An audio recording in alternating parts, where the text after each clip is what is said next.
You're watching the Dr. Pepper Championship Drive Game of the Week.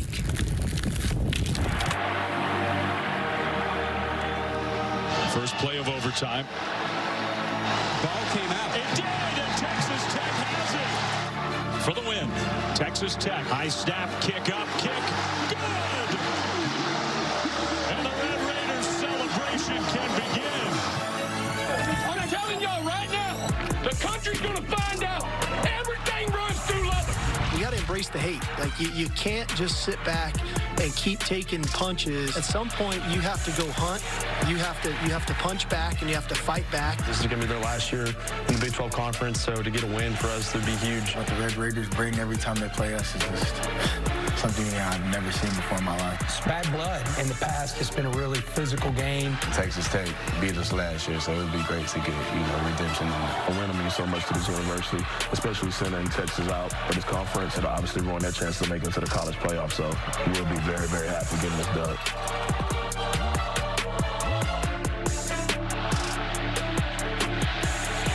One last time, Texas and Texas Tech from a packed DKR Texas Memorial Stadium in Austin.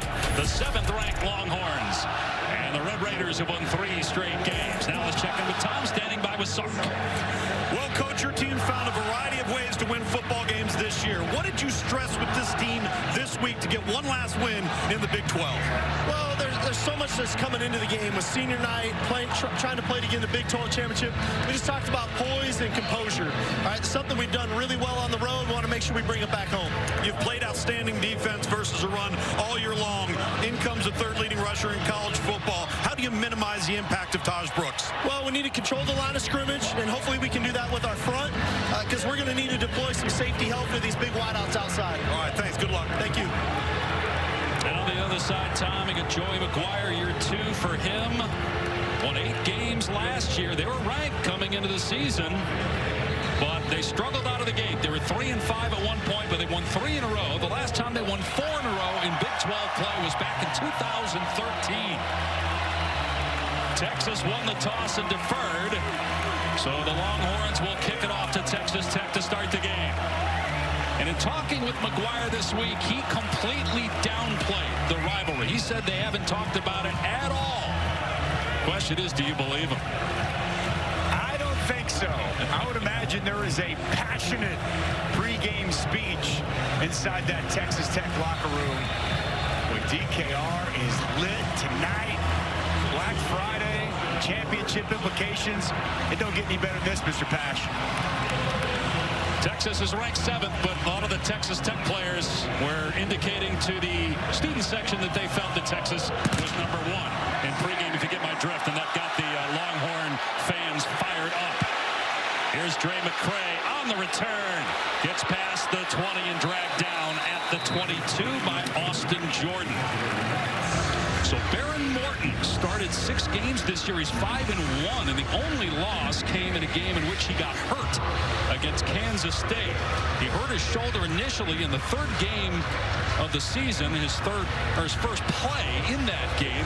He replaced Tyler Shuck, who was the starter at the beginning of the year. Morton started 4 games last year.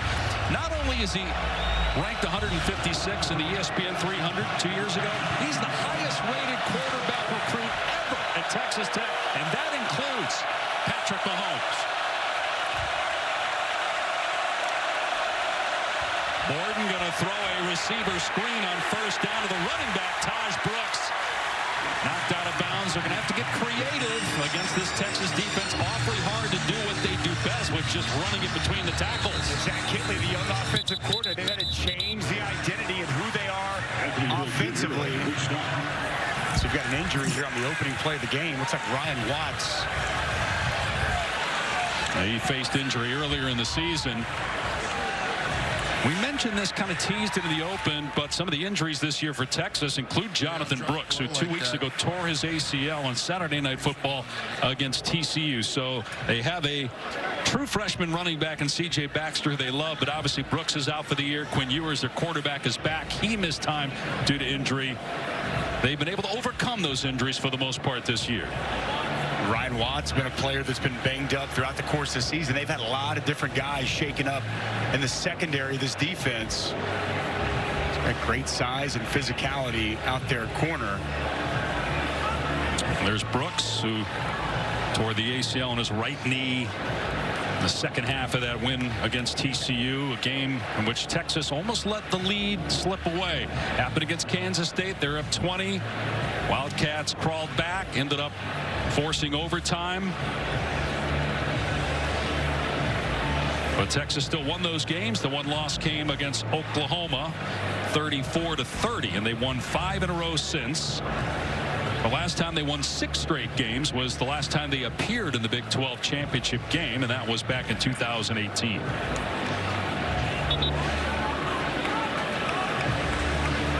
They're still looking at Watts. We'll step away for a moment and return to Austin.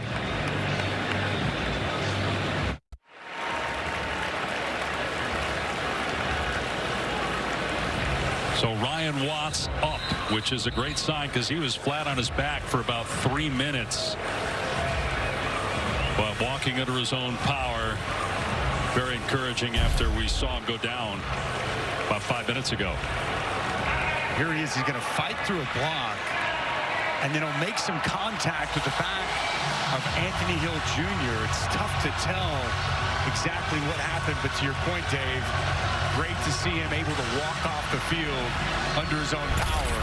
He was down for a while. A scary situation here to kick off this game, but anytime you see him move a player, that gives you some hope, and they did. Like I mentioned, he was on his back for a while, then they moved him to, or on his front for a while, then they moved him onto his back for a couple minutes, but hopefully Watts is okay.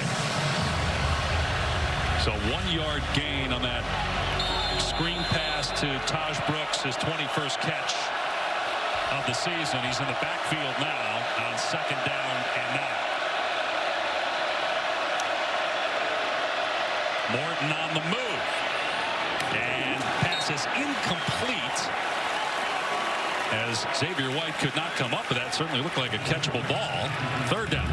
Shot taken by Barrett Morton. Remember, as you touched on earlier, going back to that West Virginia game, a grade 3 AC joint separation. He even told us earlier this week that throughout the course of the game, changes how good he feels. Already goes to the ground on the 2nd play of the game. Son of a coach, his dad James, longtime high school coach in Lubbock and also at Eastland, as that back shoulder throw is off the line, incomplete. Going for Coy Aiken, who's become a recent favorite target of Morton in coverage. That time Malik Muhammad, the guy that replaced Ryan Watts. Muhammad, a true freshman. Yeah, and just Barrett Morton off target here. His favorite target, as you touched on, they go way back. Got a great chemistry with one another, but a pass not even close to his intended target, Coy Aiken. Austin McNamara, one of the top punters in the country, almost got that blocked. Xavier Worthy's got a punt return for a touchdown already this season. And scoots out of play here at the 43. Just a 41-yard punt because of the pressure on McNamara. He's 6th in the country, averaging about 48 yards a boot. There's an injured Texas Tech player at the 35-yard line.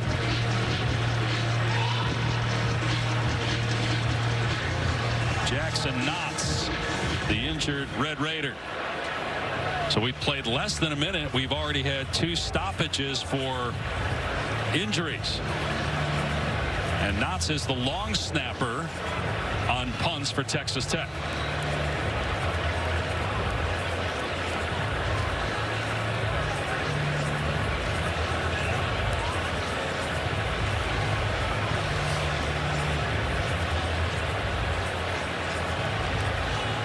Now Texas wins the Big 12 regular season crown and has a spot in the Big 12 championship game next week with a win, a loss, and they will need some help.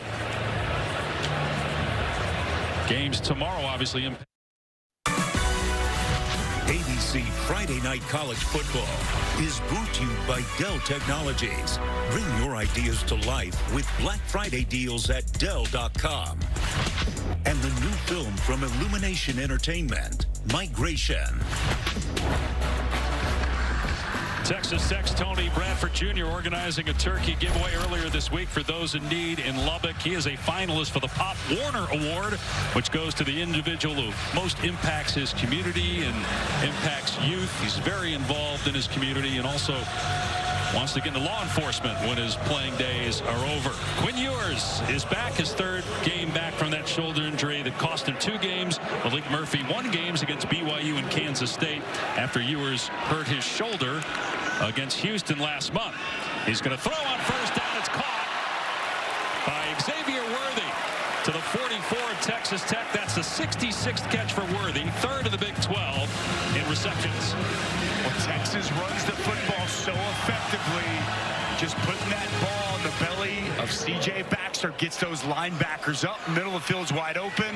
And a strike from Quinn Ewers. 20th career start for Ewers. 14-5 record. Transfer from Ohio State. Going to hand it off to Baxter here. And Baxter able to get back to the line of scrimmage. That Texas Tech defense much improved this year. They're only giving up 24 points per game. That's their best mark since 2009. No gain as Adederay made the stop. Tim DeRuyter's done a really nice job with this defense. They can move their fronts. They change their coverage. Going to try to disguise a lot here for Quinn Ewers. 2nd down and 10. Tech rushes 3. Ewers again over the middle. Wide open is Worthy for the 2nd time, and he is able to squeeze his way through defenders to get the first down. A gain of 12. What's rush 3, drop 8, zone coverage. And Xavier Worthy finds the open spot in the zone, turns around, ball is on him immediately. Xavier Worthy so dynamic with the ball in his hands or when the ball is in the air. Got great speed and tough to tackle in the open space. He was hurt last week. They weren't sure early in the week whether he would play, and they weren't sure about Jatavion Sanders either. He got hurt in the win against Iowa State last week, but healthy enough to go today, and he takes it down near the 15-yard line. Jatavion Sanders, such a tough cover for a linebacker, for a safety, and he's working on a true freshman and star, Brendan Jordan, who'll be playing a lot here tonight. And you see the ball skills and the catch radius. Just put it up and let that talented tight end go make a play. So first down on the Tech 16. Baxter's 2nd rush between the tackles, downhill to about the 11. Tackled by Adederay again. Baxter was the starter at the beginning of the year. Suffered through a couple of injuries, ended up losing the spot to Jonathan Brooks, who, by the way, is in the top 10 in rushing and a Doak Walker semifinalist. Last week, Baxter had a career day, 117 yards. Gets the carry here and down to the 5, getting a first down for the Longhorns. 1st and goal. With good movement, back-to-back plays on the right side of the offensive line. DJ Campbell, Christian Jones really coming off the football. And C.J. Baxter, he's got size, physically imposing, excellent burst, Tom. I know coming out of high school, he was one of your favorites. Yeah, I loved him. You don't see backs his size that have the lateral quickness and agility that he has. You saw it right there. Great feet to and through the hole. #1 running back recruit in the country. Some movement. Texas Tech jumped into the neutral zone, but were they forced to do that? False start. Offense number 70. 5-yard penalty. First down. It's Christian Jones, who playing his final home game at Texas, his 46th career start. Missed 1 game this year due to injury. The only Texas offensive lineman to miss any action this year. I'll tell you, he has been playing the best football of his career. I mean, he struggled at times early on in his career. He's found a home at right tackle, really dedicated himself and playing with great physicality, getting good movement up front. 1st and goal from just outside the 10 after the 5-yard penalty. Play action pass. Out in space. Robinson inside the 5 and into the end zone for a Texas touchdown.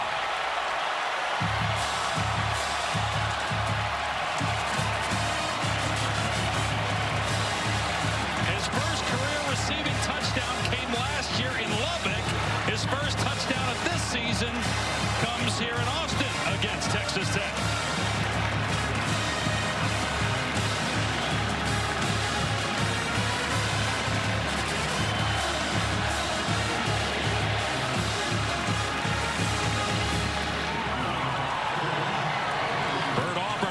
27 of 97 for his career on extra points.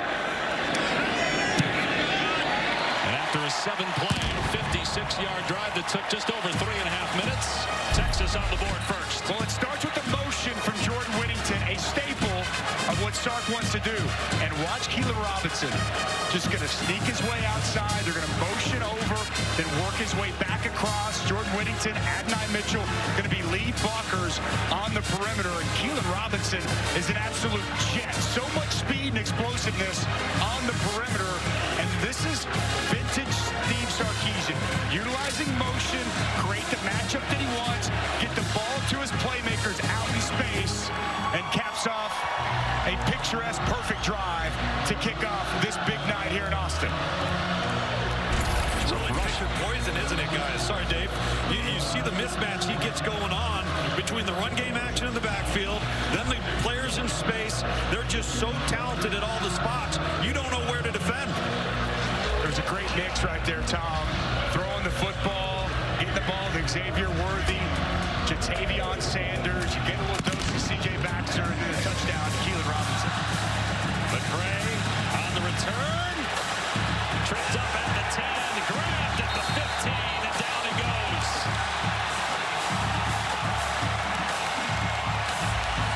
Take a look around the CFP landscape as we count down to the CFP National Championship, brought to you by AT&T. Obviously, some huge games tomorrow. Texas obviously has to win out to have a shot at the playoff. These are some things that certainly would help. Georgia winning the SEC, having an undefeated Big Ten champ, having Florida State lose, and they don't have their quarterback Jordan Travis, having Washington win out. Obviously would send Oregon to 2 losses. Oregon currently ahead of Texas right now. Not the only path, but the clearest path for Texas to find their way in the college football playoff. They changed that Robinson touchdown to a rushing touchdown. That was a backward pass. No room there for Taj Brooks. They tried to run him between the tackles for the first time, and he's bottled up at the point of attack. Byron Murphy on the interior of this defensive line is so good. Watch him just penetrate, disrupt everything in the middle.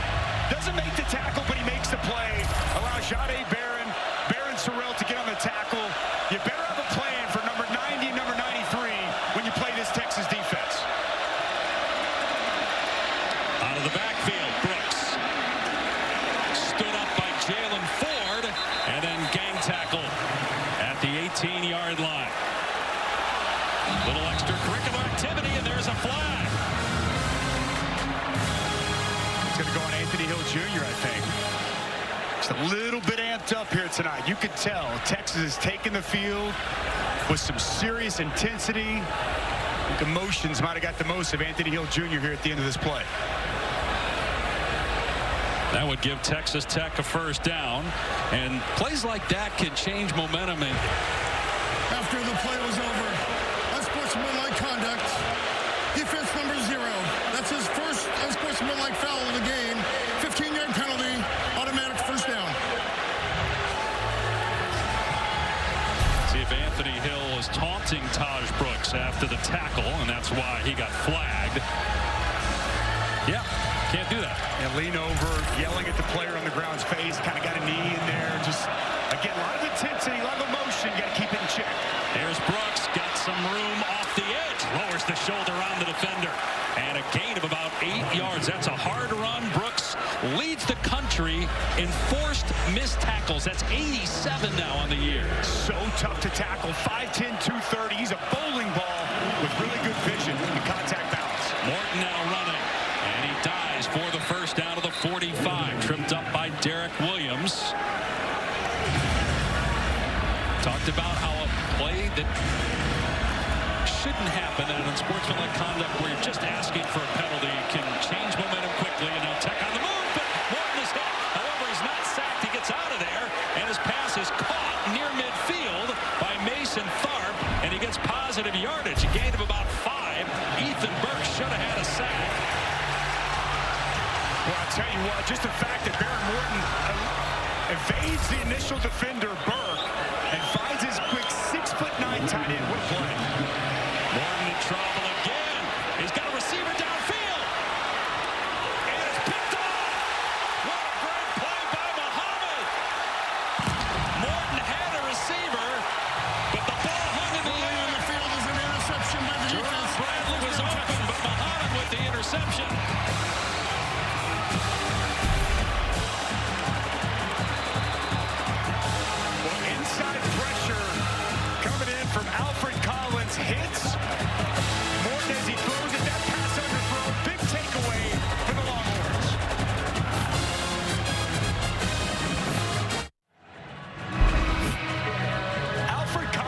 inside. He's got excellent length, and he uses his hands so well to shed the defender. This inside pressure prevents Baron Morton from stepping into this throw, falling away off his back foot.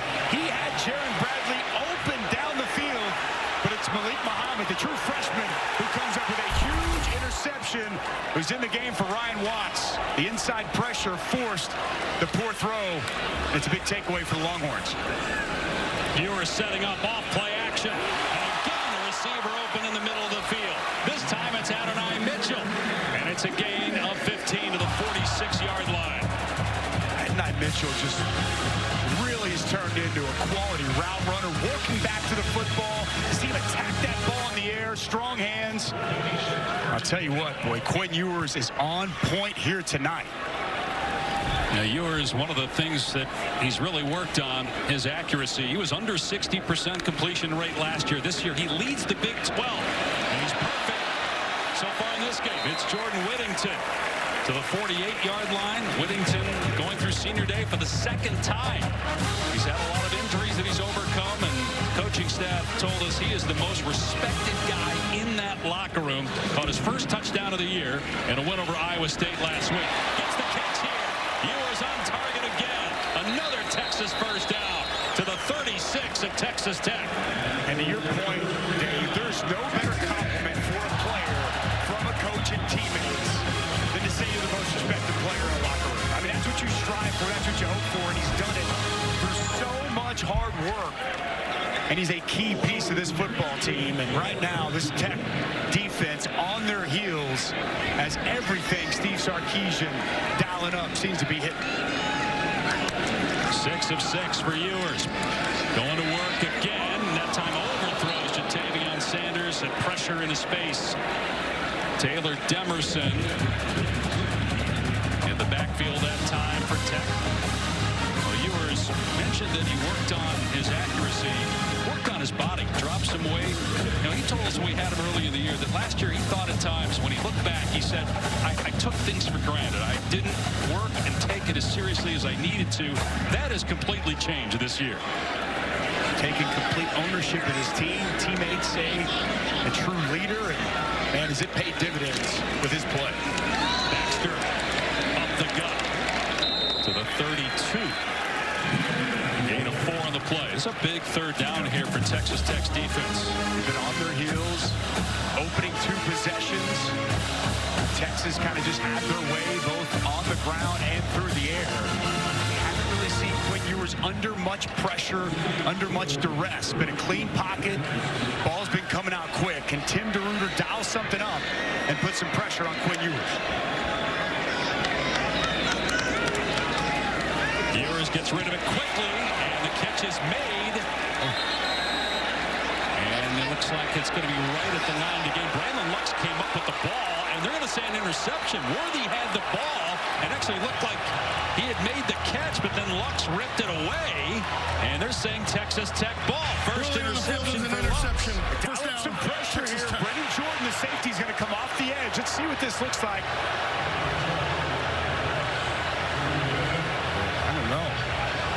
To me, that's a catch. Yeah, by Worthy, and then the play's over when he goes to the ground, right? That's what it looks like. Does he have complete possession? We've got Matt Austin. Matt, what do you see here? Well, I don't think the receiver ever had firm control. When he went to the ground, the ball looks like it was still loose between them. I'm not really sure if the ball touched the ground between them, but I definitely don't think this is a catch. If the ball didn't hit the ground, this is an interception. And that's what's interesting. As you were talking, we had a look, and it looked like that ball might have actually touched the ground. This could get looked at and potentially be ruled an incompletion. But yeah, to your point, Matt, I don't know if Xavier Worther ever has control of the football for that to be a completion. The previous play is under further review. The ruling their on the field hands is on an the interception. ball, Matt. Wouldn't that be a simultaneous catch then? Because you see both guys seem to have control there, and then it at the end maybe comes out, and that's why there was some confusion there. A lot of the Texas Tech guys just stopped. Ball's on the ground in that spot.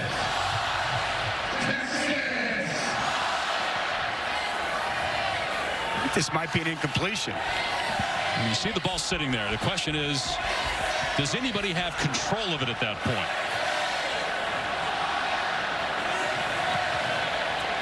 Because, Matt, in that situation, if somebody has control of the ball, it can hit the ground, correct, and still be a catch or an interception. It can if either player does have firm control. But like I said before, in this case, I don't think either one of them have firm control. I do think that ball touches the ground. I think this should be an incomplete pass. Go back to your simultaneous catch question. If both players have their feet on the ground and both of them do catch the ball simultaneously, that ball does belong to the offense, assuming that they maintain control. All right, thanks, Matt. If it's overturned and incomplete, it would be 4th down. At about the 35-yard line of Texas Tech for Texas. Great shots from our camera crew. That ball's on the ground, Dave. But is there control there by either player? Can you tell? It's tough to tell. So tough to tell. And again, ruling in the field was an interception. Correct. Have to have indisputable video evidence beyond all doubt to say for sure that that ball hit the ground. Neither guy had control at that point, therefore incomplete. Looks like an incompletion to me. We'll see if there's enough evidence, and that's kind of the key here, right? You got the call on the field. As you just stated, was an interception. Is there enough to overturn the rule on the field? As I look at it, I say yes. What do they say in the replay booth? And sometimes when it takes this long, it's because they have overturned it because they're trying to figure out, hey, let's get back to placing the ball down in the distance. Therefore, it's an incomplete pass. It's going to be 4th down on the 32-yard line. So on the 32, Texas ball 4th down. And it looks like Texas is going to try a field goal of about 50 yards for Bert Auburn, who's made 14 consecutive field goals, one shy of a school record. He's made a 50-yarder, made a couple of 49-yarders this season. And this will be a 50-yard attempt for Auburn.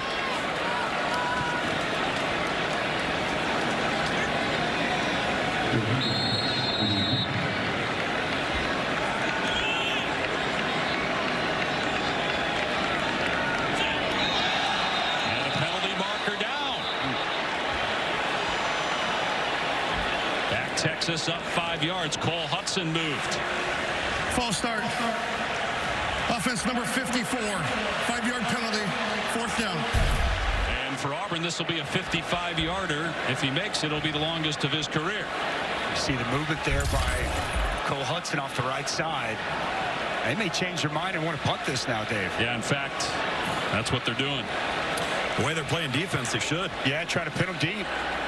Ryan Sanborn, I mean, he's been really good at times throughout the course of this season. Both Texas Tech and Texas, punting game, kicking game, it's been outstanding throughout the course of the season.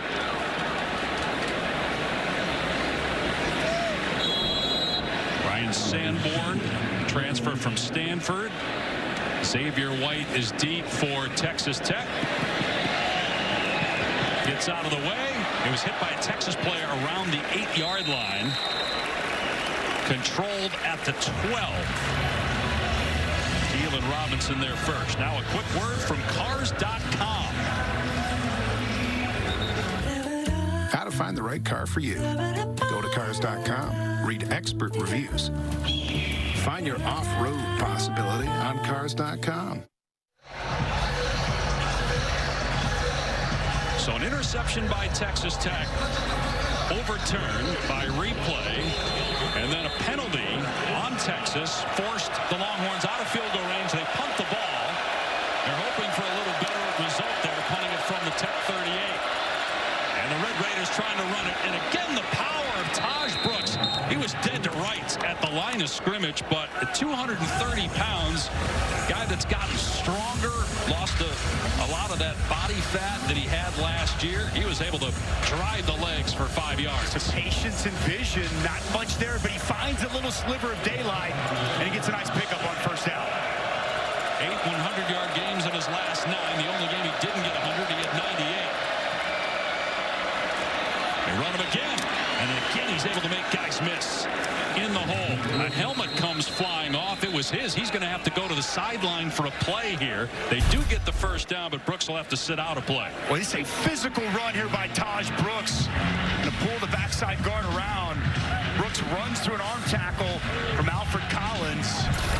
At the end there, you see Finkley kind of pry that helmet off. It's a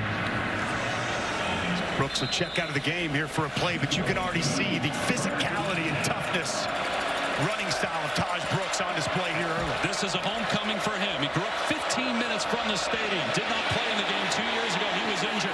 Morton downfield, and it's dropped at the 40-yard line by McCray. Should have caught that. And Barron trailing in coverage for Texas. Well, you can't throw it much better than this for Barron Morton, rolling to his right on the move, and he's got the speedster Dre McCray open. That's just a drop.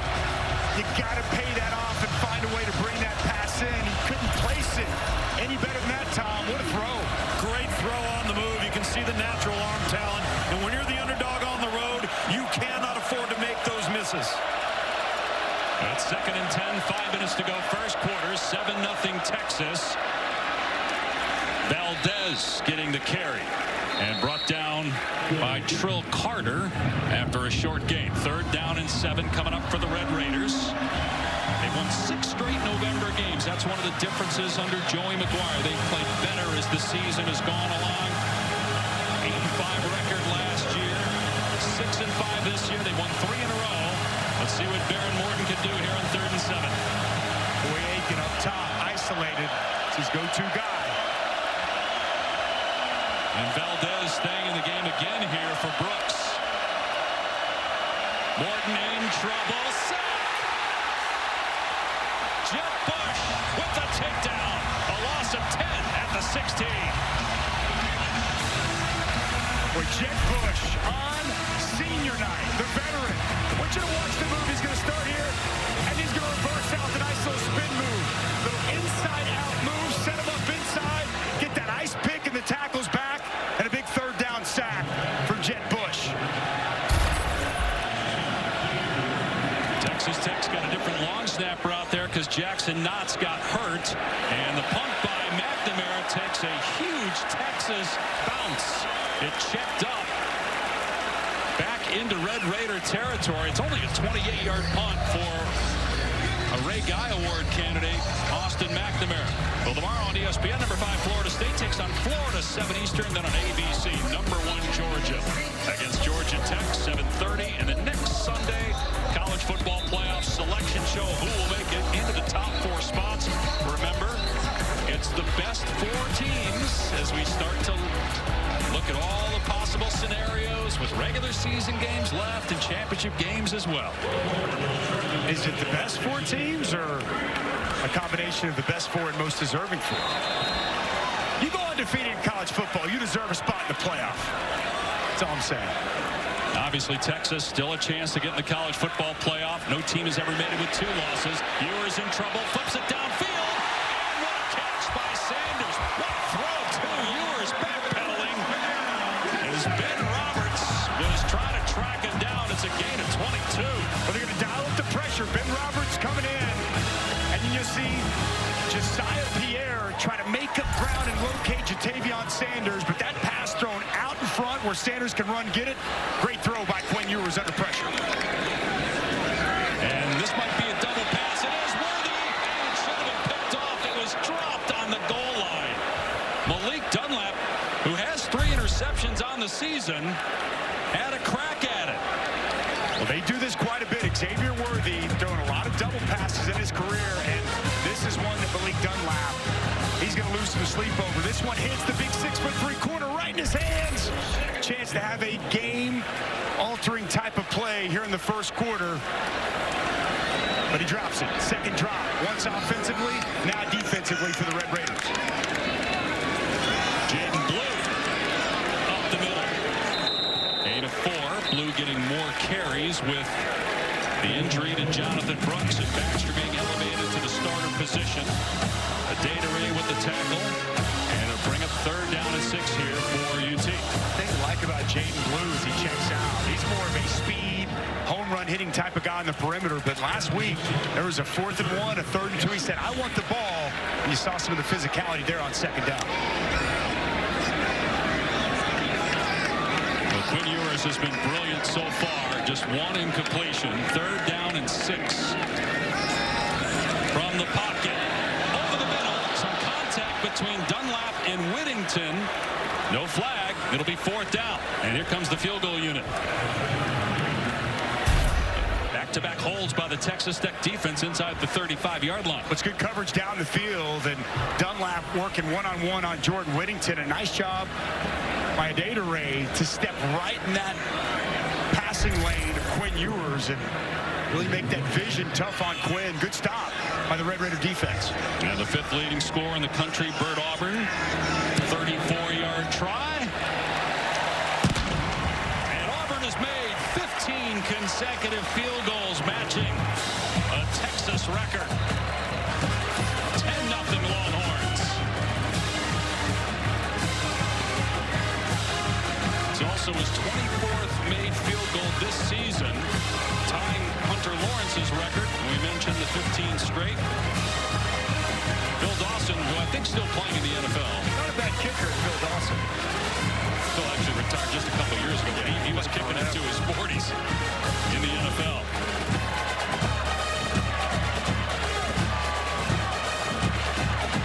Justin Tucker, another one of the all-time great kickers, not just in Texas history, but NFL history. Still getting it done at such a high level.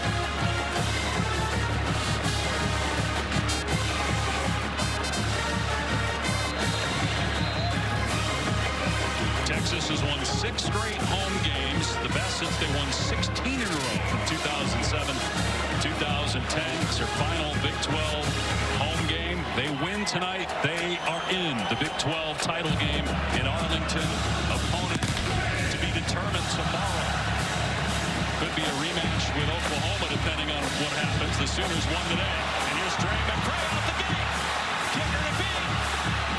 And McCray run out of bounds by Will Stone, the kickoff man, but a good return into Texas territory. This season for every field goal and extra point made by participating universities, All-State will make a contribution to the university's General Scholarship Fund. Thank you, All-State. 55-yard return by McCray to put the ball at the 44 of Texas. We mentioned a Longhorn win. They're in. And then see what happens tomorrow. Can Oklahoma State beat BYU? Kansas State, Iowa State, important game there as well. If Texas loses, they'll need help to get into the Big 12 title game. Got a 10-0 lead. And Taj Brooks back on the field. Man, it is so hard to bring him down. Brooks inside the 30. They finally get to him at the 20. Wow, what a run. 15 yards. There's nowhere to go. I mean, it stopped in the middle, nowhere to go. But Taj Brooks just continues to fight through contact. The contact balance off the charts. What a run by Taj Brooks. 25 yards on that carry, 45 on the day. And most of it is after contact. It's remarkable. Morton to the air. And that pass off the mark. And he had Xavier White open. We mentioned Taj Brooks is from the Austin area, about 15 minutes away from DKR Stadium. He was almost offered late by Texas. He wanted to go to Texas, but at that point, Texas Tech was offering him a scholarship, a chance to play early on in his career. Texas showed a lot of interest late, but he had already made his commitment. He was injured 2 years ago when they played here, so he didn't suit up. He said he's got about 50 or 60 people here tonight in the stands watching him. In trouble, Morton on second down, spins away, now throws complete inside the 20. Aiken on the catch, but wrapped up after a short gain. I don't think Barrett Morton was expecting this snap. He was stepping forward, looked like to make a check. Jalen Ford gets there immediately. Really nice job by Morton just to buy himself a little bit of time spinning out, locating Coy Aiken. That could have been all kinds of bad, and instead, some decent pickup on second down. 3rd down and 7 against the #1 third down defense in the country, Texas. They go empty for Morton. Now changing some things up here. Play clock inside 10 seconds. High snap. Morton pulls it down. Being chased by Burke. Throwing into the end zone. Incomplete. Some hand fighting and a flag. Xavier White and Keaton Crawford got tangled up in the end zone. Penalty marker down. I think this is going to go on Keaton Crawford. sprint action, tried to hit wide on a corner route. A lot of contact down the field. And pass interference, defense number 21. A foul occurred in the end zone. By rule, the ball will be placed on the 2-yard line. Automatic first down. And Keaton Crawford never got turned around. Back to the quarterback, and just too much contact down the field. That ball's in the air. His back's to the football, and he continued the contact. Matt, do you agree with that flag? I do agree with it. He quit playing the ball. He had his left hand on the hip of the receiver, pulling him back. So I think that was a good call. So first down and goal from the 2. Will they just hammer it here with Brooks against that great front? No. Morton keeping it into the end zone for the touchdown. Maybe Texas thought that's what the Red Raiders were going to do, because everybody collapsed on Taj Brooks, and Baron Morton took it in for a huge score.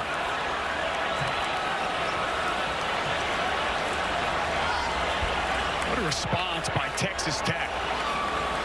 Get the big return from McCray, chunk run from Taj Brooks, and cash it in for a touchdown. Joey McGuire told us they're going to get a fight from us in Austin. Excellent response after Texas took a 2-score lead. And the extra point is good from Gino Garcia. 10-7 Longhorns late first quarter. Baylor Cup's going to work back across. Actually going to be the lead blocker on this. Just inside, read zone. And Baron Morton, he sees as Sorrell collapses down, goes inside. He knows he can get to the perimeter. He's got that safety valve. And Baylor Cup out in front to solidify that block. And it's a walk-in touchdown by Texas Tech. Love the call by Zach Kitley. You read that backside defensive end, and Baron Sorrell, if he crashes, it's a keep for the quarterback. If he were to stay high, he would have given it to Taj Brooks, and it's 6 for the Red Raiders. You look at the numbers for Baron Morton. This 4th rushing touchdown of the season. He's had some drops. He's been off the mark on some throws. There was a stretch. We talked early on about the injury that he had to his throwing shoulder. He went 5 weeks without even throwing a pass in practice. Yet he would play in the games on Saturday and play well, winning 3 in a row, including a victory at Kansas. Short kickoff on the run. It's Keelan Robinson trying to find a lane, and he's out to the 26 as we check in with Kevin Negandhi in the studio. Dave, time now for our Chick-fil-A move on the field. Let's go double overtime. Utah State down 3 to New Mexico. And look at Levi Williams. Kev, in a game that had 338 penalty yards, Levi decided, I'm going to make a play, end it, let's go home. 5 total touchdowns for Williams, and Utah State becomes bowl eligible with that touchdown, 44-41. Back to you, Dave. All right, fellas, here it's 10-7 Texas. Longhorns taking over on their 26-yard line after the Red Raiders hit pay dirt for the first time.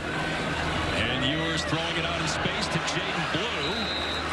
And Blue across the 30, brought down after a 5-yard gain at the 31. See that burst on the perimeter by Jaden Blue. Man. What did it look like from down there, Tom? What did it look quick from up here? He can get from 0 to 60 in a hurry. And you talked about the speed of Keelan Robinson. He's a bigger version of Keelan Robinson. 1 quarter in the books in Austin. Texas 10, Texas Tech 7. Back after these messages and a word from our ABC stations. Coach, 2 red zone stops. You get a nice return, big run, and nice touchdown. How do you sustain some consistency offensively on early downs here in the second quarter? We gotta run the ball. You know, I mean, it's been hard to run against these guys, but we've had some success. 28 is really special, so we got to stay ahead of the sticks on first down and run the football. All right, thanks, Coach. Thank you. There's no doubt Taj Brooks, big difference maker in that first quarter for Texas Tech. Texas able to run the ball here. Big hole for Jaden Blue. Got great speed. Not really everybody. Blue into the end zone. Touchdown. 69 yards.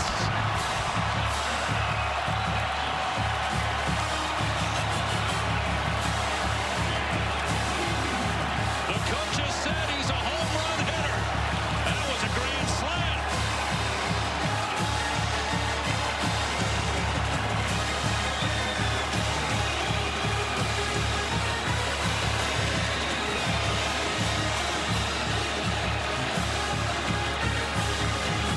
second touchdown of the season for Jaden Blue, and the Longhorns grab momentum back with a big play. And so far in this game, they have outgained Texas Tech 200 to 54. It's a season-long run for Texas as a team. They lead it by 10. Well, the center, Jake Majors, right guard, DJ Campbell, is where this play is going to happen. Staple of what Texas wants to do and who they are is their ability to be a zone blocking team. Good movement from Jake Majors. You see Hayden Connor get up to the second level as well. Cut off that linebacker. Big hole opens up, and it's heels to the field for Jaden Blue. That burst, that acceleration, you get him on the second level, and look out. Safety, CJ Baskerville, no chance in a foot race. This offensive line of Texas, it's been physical, it's been paving pass for Texas ball carriers all year. After big Texas Tech is missing Jalen Hutchings on the inside for them. He's going to make his 58th straight start, which would have been the second longest active streak, but that comes to an end today. He is out. And here's McCray, who just had a big return. He's got a 100-yard kickoff return for a touchdown, but it's Xavier White who is the return man on this play. And up to the 23-yard line. Big 12 now on ESPN+. Tuesday's featured college basketball matchup includes Eastern Illinois and Kansas. Sign up today at ESPNplus.com/Big 12 now. Final Big 12 game for Texas in the regular season. A win, and the Longhorns will be in the Big 12 title game next week. If they were to lose, they'll need some help. Kansas State, Oklahoma State playing tomorrow. Oklahoma a winner earlier today, so it could be a rematch with the Sooners if Oklahoma State were to lose to BYU. Just a reset of the play clock. Dave Pasch, Dusty Dvorak, Tom Luginbill. Texas ranked 7th, the second highest ranked one-loss team according to the playoff selection committee. Oregon, one place in front of them. Morton out of space, huge hit at the 22-yard line. Derek Williams lowering the boom on Boyd. Well, there's a lot to like about Derek Williams. You're going to see him come up and just make an excellent play. Downhill, open field tackle. You can't draw it up any better than that. Exploding through the legs of Boyd. It's well done by the true freshman. Boyd's first catch of the year, and boy, did he pay for it. Morton with time to throw here, and it's a strike to Aiken. Wrestled out of play at the 30, a gain of about 7. Michael Taff and Muhammad over there for Texas, so third down and 2. Ball placement, outside shoulder work in the comeback route. It's that chemistry that's been built up over a long time between Baron Morton and Coy Aiken. I wonder, is Taj Brooks' zone third and short? In trouble.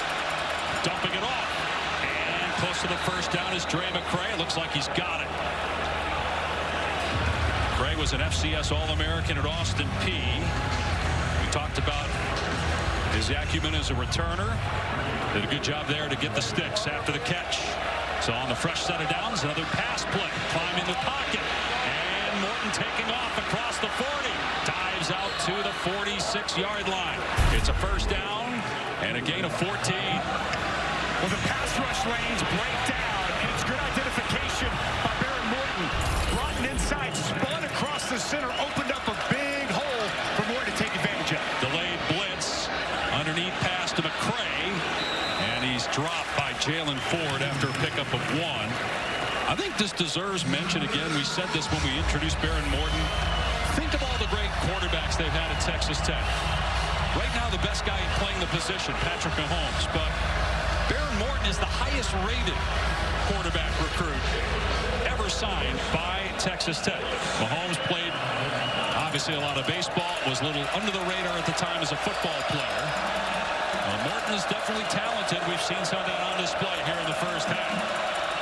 And a flag down here. Texas Tech yet to be penalized. Texas with 4 penalties, which kept a couple of Tech drives alive, but this will be on the red. Illegal snap. Offense number 56, 5-yard penalty. Second down. Dennis Wilburn is the center. You know, back to Morton. I mean, we've touched on it several times, but I'm a little surprised how much they're running him tonight, given the fact that he's not fully healthy from that AC sprain. Yet we've seen him really have success on the ground, utilizing his mobility. And he's not sliding either. Oh, he's diving head first. Got hurt initially against West Virginia, hurt again against Kansas State. Jake Strong started the game. Tyler Shuck started the beginning of the year. Morton's pass batted, and was it Tavondre Sweat who got a hand on an incomplete pass? But Sweat, who was recently named just one of 2 defensive players as a finalist for the Walter Camp Player of the Year award. Well, they bring up pressure. Binda gets home, and it's big Tavondre Sweat. He's done that so many times throughout the course of the year. 6'4", 360, so stout against the run, a good interior pass rusher, but he has a great knack for shutting down his pass rush, getting those big paws, and throwing lanes. Leatu Latu is one of the best edge rushers in the country. He's the only other defensive player on that 10-man list for the Walter Camp. Morton walloped back at the 30 by Anthony Hill. Loss of 11. Well, Anthony Hill Jr., he was very emotional early. You're going to see him just work around. Such a good sub-package rusher. No one able to pick him up. Well schemed by Pete Kwiatkowski, and you see the closing speed to the quarterback from Anthony Hill Jr. as he slings Barrett Morton to the ground. Remember, Texas Tech has a different long snapper, Jason Mock. It's been a little interesting watching him snap on punts and also on a kick. This time it's blocked. It'll be Texas ball at the 20-yard line. Don't know if that was on the snap or if that was just somebody missing a block, but it was Michael Taff that was there for the Longhorns.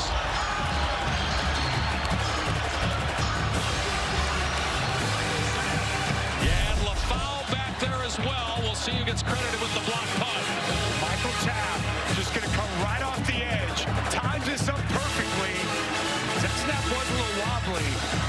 Times it up, gets the hand out, and a huge play for the Longhorn special teams. It was LaFau that recovered it, Taff that blocked it. We were just mentioning Jackson Knotts got hurt early in the game. He's the starting long snapper. So Jacob Mott, the backup, has been out there. It's been a struggle for him so far. Timeout Texas Tech will step away with 11:03 to go in the half. Texas looking ahead to a 10-point lead.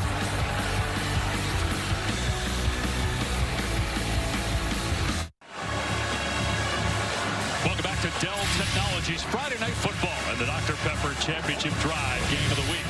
Dave Pasch, Dusty Dvorak upstairs, Tom Luginbill down on the field. Texas leading it 17-7. The Longhorns trying to keep their college football playoff hopes alive and advance to the Big 12 championship game with a win. If Texas Tech were to come back and knock off the Longhorns, they would need Oklahoma State to lose or Kansas State to win tomorrow. They just recovered a block punt, looking to add to their lead. Ewers, pump fake, fires, open receiver. They're going to say it's out of bounds, incomplete. Hit the pylon before he made the catch. Boy, missed opportunity. Xavier Worthy, little decoy, acting as if he's going to block on a swing screen and then releases. Nobody identifies him as Worthy wide open, the corner of the end zone. But hit the pylon. Hit the pylon, yeah. It's like he lost track of where he was on the field. Now, if you drifting, you catch it and then hit the pylon, then it's a touchdown. Yep. So 2nd and 10. C.J. Baxter off left tackle. Penalty marker down pre-snap.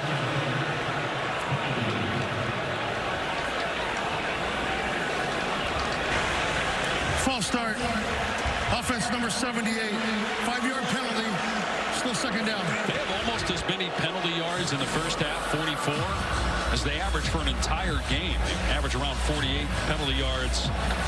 Now that's the only reason that Texas Tech is still hanging around is because of penalties that have kept drives going for Texas Tech. Likely the only thing that Sark looks at in this first half, and he's a little frustrated with his team. Kelvin Banks Jr. only had 1 penalty all of last year. He's had some struggles with that this season. Play action pass. Ewers setting up, pressure on him. He sensed it, then he goes down at the 27-yard line. There's an injured Texas player. Miles Cole had backside pressure that time.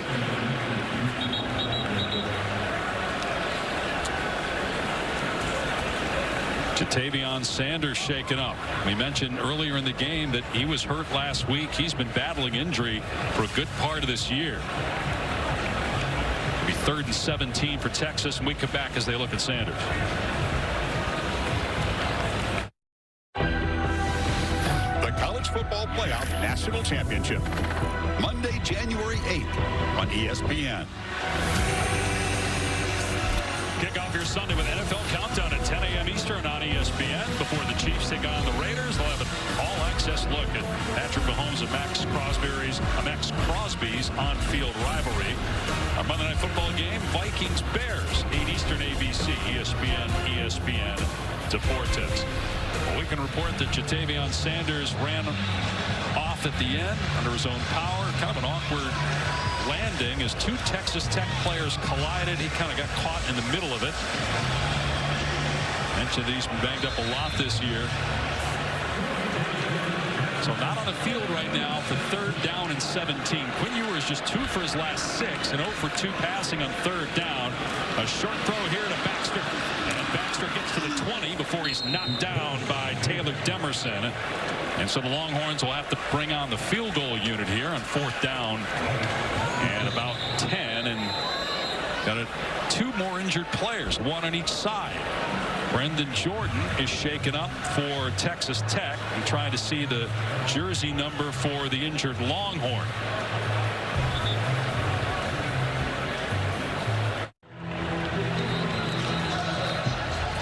Going to break, we're trying to identify the injured Texas player. Couldn't see the number. It's Xavier Worthy, who also was hurt last week against Iowa State. He is in the tent right now. And here's the injury as he and Brendan Jordan both shaken up on this play. To Jordan, Texas Tech. Left leg got caught as Ben Roberts rolled into him. Hopefully we'll have an update for you quickly on Xavier Worthy. Keep in mind, Jonathan Brooks again, their star running back, out for the year, injured against TCU 2 weeks ago, tore his ACL, due for surgery next week.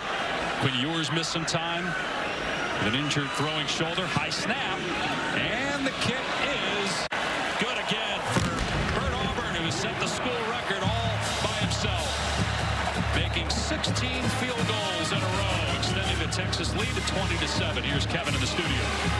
Dave, time now for our AT&T countdown to the CFP National Championship. Number 6, Oregon, hosting Oregon State, and this is what Bo Nix does so well, Boog. No doubt, in the ever-expanding category of Bo Nix touchdown passes to Bucky Irvin, the Heisman is taking notice, Kev. A lot of yak. 7-0 Oregon on top right now. Back to you, Dave. Obviously, Texas keeping an eye on that, with Oregon 1 spot ahead of the Longhorns, who will move on to the Big 12 title game with a win. Obviously, keep their college football playoff hopes alive with a win. No question about that. They put themselves in prime position. As Steve Sarkisian told us, it feels great to be in this spot. This is why we do what we do. And they control their own destiny, as he told us, and they've got the chance to lead, no doubt. You think that's warranted, that Oregon's ahead of them? You think they're the better one-loss team than Texas? I think you're basing that purely off of eye test. I don't think you're basing it off of resume. I think to this point, Texas has the better wins.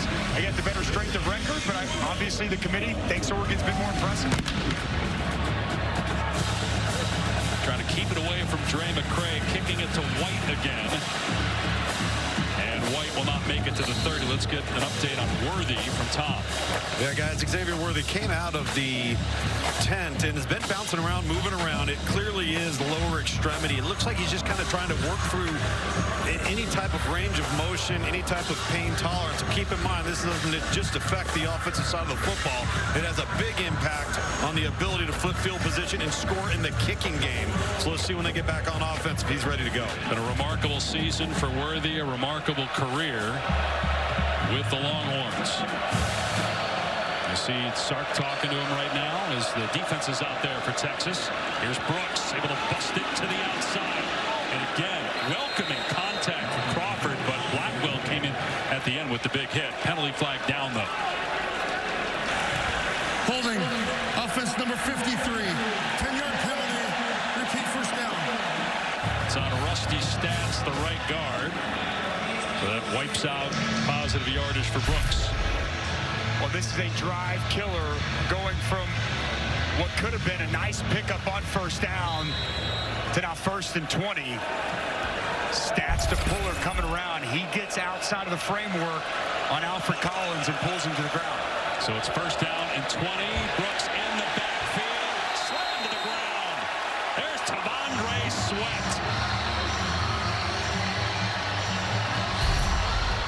Now Sweat as a pass batted down and now a tackle for a loss. Well, Sweat's going to make the tackle, but Finkley sets it up. Sets a good firm edge. Taking on that blocker. Condensing the space. It's Jalen Ford. It's Tavondre Sweat. It's a good glimpse at one of the best run defenses in all college football. Texas Tech going the wrong way. Penalty, now a 3-yard loss. Morton backing up and launching it out of bounds with everybody covered downfield. It'll be 3rd down and 23. But a coverage down the field, nowhere for Merrick Morton to go with the football.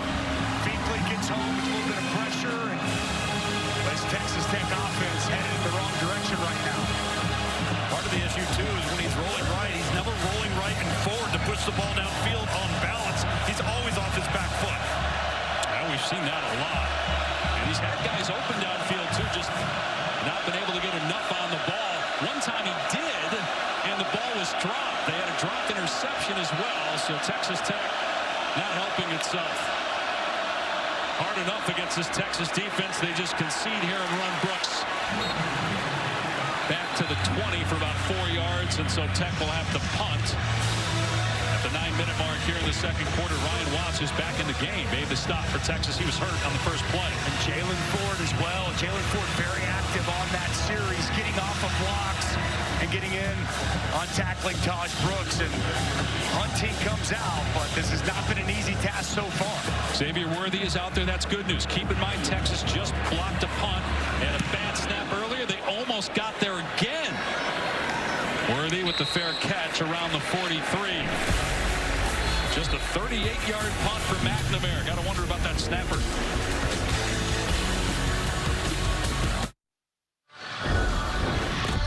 Well, the Texas running backs have been getting involved. It was Keelan Robinson early on a swing pass. It's actually behind the line of scrimmage, going to be a run. You see the burst from him, and then Jaden Blue. Zone running game, daylight, and touchdown. As the replacing of Jonathan Brooks, it's been by committee here tonight. We've seen C.J. Baxter, we've seen Jaden Blue, a little bit of Keelan Robinson. The Texas offense getting it done here against Texas Tech. And Jatavion Sanders is back in the game, so that's good news for the Longhorns. Ewers throwing here. Whittington on the catch. Knocked out of bounds in Texas Tech territory. Texas Tech, since it scored the touchdown, doesn't have a single yard. Meanwhile, Texas has been able to move the ball at will, but they have been stopped a couple times in the red zone and had to settle for field goals. Baxter, big running lane. Another Longhorn first down. Tackled by Taylor Demerson, but after a gain of 13. Boy, nice job on the left side. It's Hayden Connor. It's Kelvin Banks Jr. paving the way for C.J. Baxter. Baxter again off left tackle. Down to the 31.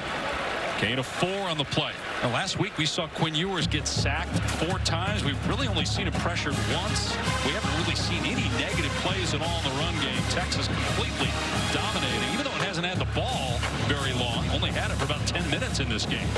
The difference in this Texas team from previous years, offensive and defensive line. This team, both sides of the ball, built from the inside out. Ewers getting rid of it here to Whittington inside the 25. Coming all the way over this side of the field. And dumped down to 19. Another first down. Gain of 12. I love some of the play design from Steve Sarkisian. Little throwback screen to Jordan Whittington. Set up perfectly. The lineman out Whittington. Going to come back and try to run Jaden Blue. Got maybe a yard. If you're a Texas fan, your eyes light up when you see Jordan Whittington making plays, because as there's another injured player for Texas Tech, it's Joseph Adedire. But Jordan Whittington, his 5th year, but 3 of his seasons have really been marred by injury. He's the leader of the team, and one thing that he talked about it with us when we met with him this week, he said, we have a John Wick mentality. Now, yeah, Dusty, I haven't seen John Wick, I know, but we had to get him to explain to us a little bit what that John Wick mentality means. They actually have a book. I guess there's a John Wick book that has the characteristics of what it means to be John Wick, and Jordan Whittington says that's what we do. We study that, and we go out there and we execute it. Staying dangerous is one of the things. You got to stay dangerous. Well, and a big part of this was, the culture that Sark has created. They had a leadership meeting, and they talked that they wanted this John Wick mentality. Keep your cool, be able to adapt, and like you always are, Dave, I know it's a Creole, you live by stay dangerous. That's right. As a play-by-play guy, you have to. And it's worked to perfection. They've really embraced that. As you touched on, they've got a book that outlines the John Wick philosophy. And it's just, he acted like they truly bought into this mentality. Yep. And essentially, it's because everyone's after John Wick. The target's on him, and he doesn't back down. He faced it head on, and that's the mindset of this Texas football team. Yours underthrown and intercepted in the end zone. Braylon Lux with a huge pick as Texas was about to extend the lead. Interception. Touchback. Why do the Red Raiders need that? Had to have it, Dave. Had to have it. Had to come up with a play, come up with a stop. And it's Braylon Lux just one-on-one with Adonai Mitchell. And he's trying to throw the fade. He doesn't get any air underneath the football. I love the ball skills by Braylon Lux. He's only 5'11", but he climbs the ladder, high points the football, and gets a huge Texas Tech interception. Dusty, I feel like Quinn Ewers on that play short-armed it a little bit. Had he thrown that up and over, I think the height advantage and the ability for Adonai Mitchell to make this spectacular elevated play would have been there for a touchdown. Yeah, he needed to put more in the football. Wasn't able to. It's a huge play for Texas Tech. But can Texas Tech do anything with it against this stout Texas defense? Morton to throw. And the pass is caught for a first down by Coy Aiken at the 33. Good start to this possession after the takeaway. 13 yards. Well, it's really good timing. Just a comeback route. Ball's on Aiken immediately. You see the strong hands from him, and he's had quite the career already at Texas Tech. Broken collarbone in the spring, broken collarbone in fall camp.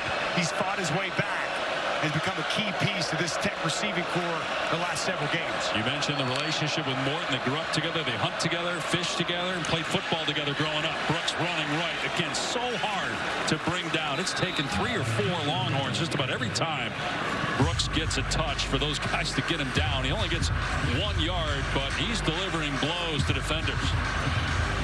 Not an easy man to get to the ground, that's for sure. We've seen that on display here in this first half. And this is not an easy defense to run the football on. You went into the game 5th in the country, stopping the run for Texas, but it's the 3rd leading rusher.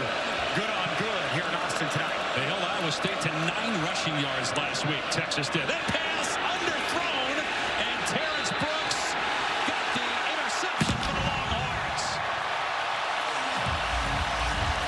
So the Red Raiders give it right back. Rolling on the field is an interception. Getting his 3rd interception of the season. Well, this is just sticky, outstanding coverage. Bradley unable to get any separation whatsoever. Just right in the hip pocket of the wide receiver, and makes an outstanding play going to the ground, turning into the wide receiver. And arms underneath the football. I just wanted to make sure that the arms are underneath the football. That's just an excellent play in tight man-to-man coverage, undercutting that route, and getting the takeaway for the Longhorns. It's really hard to tell if he secures that ball. If you can't see the ball, You would imagine that this play would stand.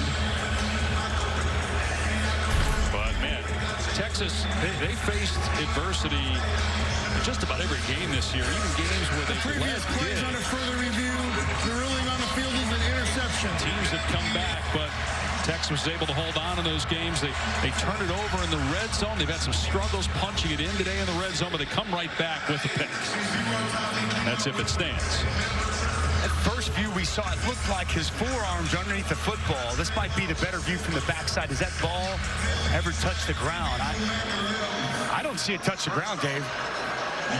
But again, ruling in the field is a catch, and it's awfully hard to say with certainty via replay that it wasn't a catch. Well, I think it's going to stand. Yeah, I would imagine. I don't see anything there. It's going to change or overturn this call. Great play. It's a great play by Terrence Brooks. And all the things that Texas Tech has needed to do to have a chance to pull an upset, they haven't done. They've dropped the ball. They turned it over. Block punt. Had a chance at an interception on Ewers in the red zone in the first quarter. Actually, it was on a double pass on Worthy, and Malik Dunlap dropped an easy pick on the goal line.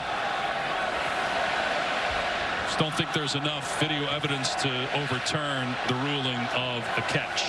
Just say how you really feel. You want them to speed this up. That would help too. I mean, it's one of the reasons why, you know, they've done things obviously to try to speed the game up, and we're still not there yet. The games are still you knew you were going to be going on this. Because it still takes too much. Look, I heard Dean Blandino say this in the game earlier today. There was a play that was pretty obvious that you didn't have enough video evidence, so if you can't tell, if it's not beyond all doubt, let's move on. Because at this point, there's still doubt. Move on. Let's go. No, I'm completely with you. I just mess with you, Dave. After further review, the ruling on the field stands. First down, Texas. So Texas will have the ball at the Texas Tech 41-yard line. The Longhorns trying to keep their college football playoff hopes alive. Oregon is playing Oregon State right now. Alabama has to play Auburn, obviously, and then Georgia in the SEC championship. Texas clinches a spot in next week's Big 12 title game, which you can see on ABC from Arlington. And they have not lost consecutive games to Tech in 25 years. Tech got them last year in Lubbock. Baxter downhill inside the 25 down to the 24-yard line, or 34, excuse me, for 7 yards. Boy, when he gets north and south and puts that shoulder down, get out the way. Nice physical piece of running from C.J. Baxter on the interior of that offensive line. The injuries at the running back spot for Texas have not really made any difference in the production. It just shows you how deep that room is for the Longhorns. Sharp choice, done a great job as the running backs coach. Baxter again down to the 30. Another Texas first down. Tackled by Ben Roberts. Personnel groupings, they can throw so much at you. They're in 12 personnel now. One back, two tights. Gunnar Helm, Jatavion Sanders, an improved blocker, helping with this rushing attack. Ewers throwing this time open in the middle of the field for another first down is Mitchell. Haven't called his name very often today, but gets 20 yards there to the 10. Again, RPO, linebackers up, middle of the field's wide open. And a strike to Adonai Mitchell. So good in the RPO game. Play action again. Ewers dumping it off to Gunnar Helm. Bounces off one defender, then pushed out at the 5. 12th catch of the year for Helm, who stepped up when Sanders got hurt against Iowa State last week. Had a touchdown in that game. It'll be 2nd and goal from the 6. When Ewers took a big hit as he delivered that football to Adrian Taylor Demerson. That's that throwing shoulder that Demerson just hit there. And the ball's on the ground. Ewers trying to dive on it. Remember, they just turned it over down here on the last possession. Ewers got it back. He loses a couple yards, and it'll be 3rd and goal. Well, C.J. Baxter was not even expecting the football whatsoever. Ewers tries to put it in there at the mesh point, and Baxter wasn't even ready. Nice job by Ewers to jump on that football with a 2nd red zone turnover if he doesn't get on top of that. 3 minutes to go in the half. 3rd down and goal on the Texas Tech 8-yard line. They flex both those tight ends out out, and I have a timeout here by Texas Tech. Obviously a big down here for the Red Raiders. They're second of the half. I would imagine Joey McGuire feels like if we give up a touchdown here, we got a real difficult chance to win this game. We got to hold them to 3, so they take a timeout. Let's check in with Kevin. Got the one halftime report just minutes away. Booger McFarland, Kevin Nagani here in Oregon's offense. We have more highlights coming your way as they host Oregon State College Game Days. Joining us from Ann Arbor, excited the big game tomorrow with Michigan and Ohio State. You like what you're seeing from Texas so far, right? No doubt. Their first drive, they take it down, they score. Even though they turn the football over in the red zone, I like the pace in which they're playing. They're trying to get big plays and put the ball into the end zone. Yeah, that first drive, you could tell was a different team. Exactly. They're flowing really well. We'll have, of course, many more highlights. Talk a little bit about Oklahoma as well. Back to you, Dave. All right, Kev. Talk to you guys here in a little bit. 3rd and goal for Texas after the Texas Tech timeout, leaving the Red Raiders with 1. Ewers to the air.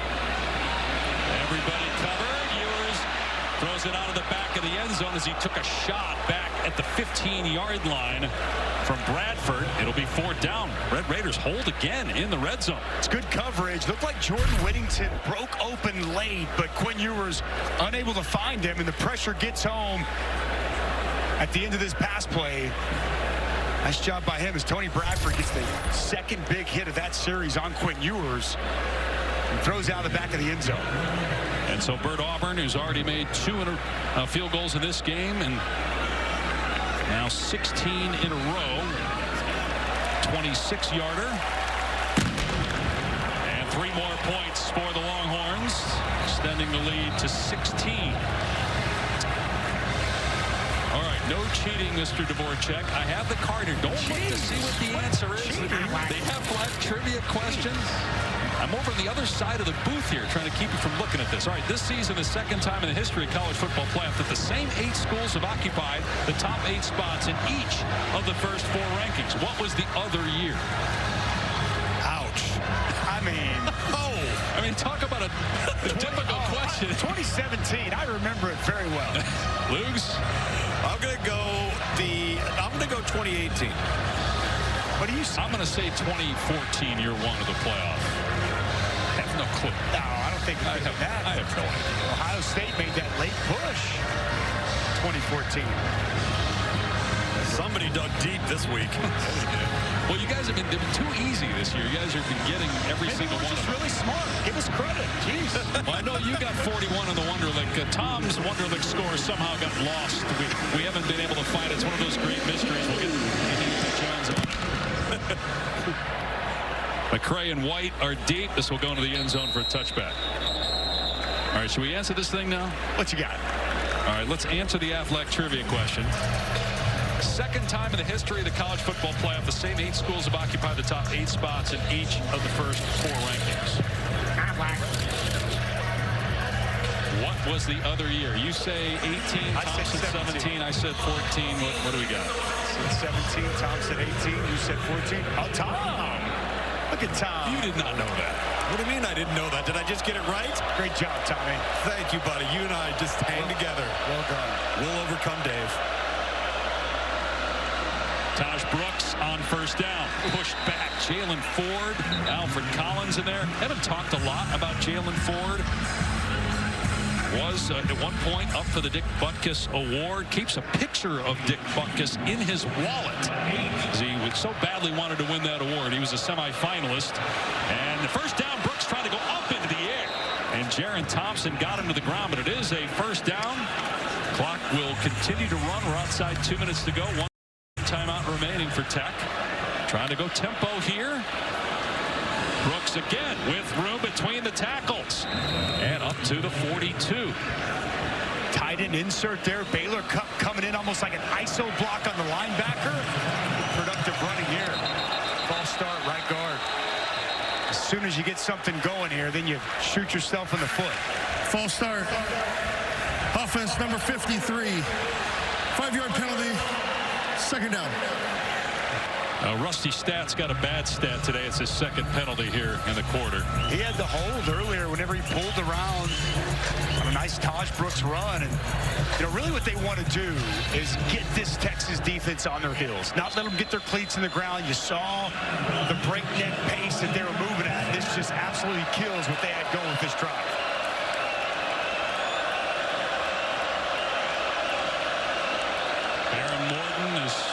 Been under pressure for a good part of this game. Going to keep it on the ground. Gets back to the 42, but that clock is running. Third down coming up. Going to save the timeout. 90 seconds to go. Third down at 5. Baron Morton, 9 of 17, 35 passing yards. And he's also thrown 2 picks, and he's been sacked twice. Been a rough first half for the sophomore quarterback.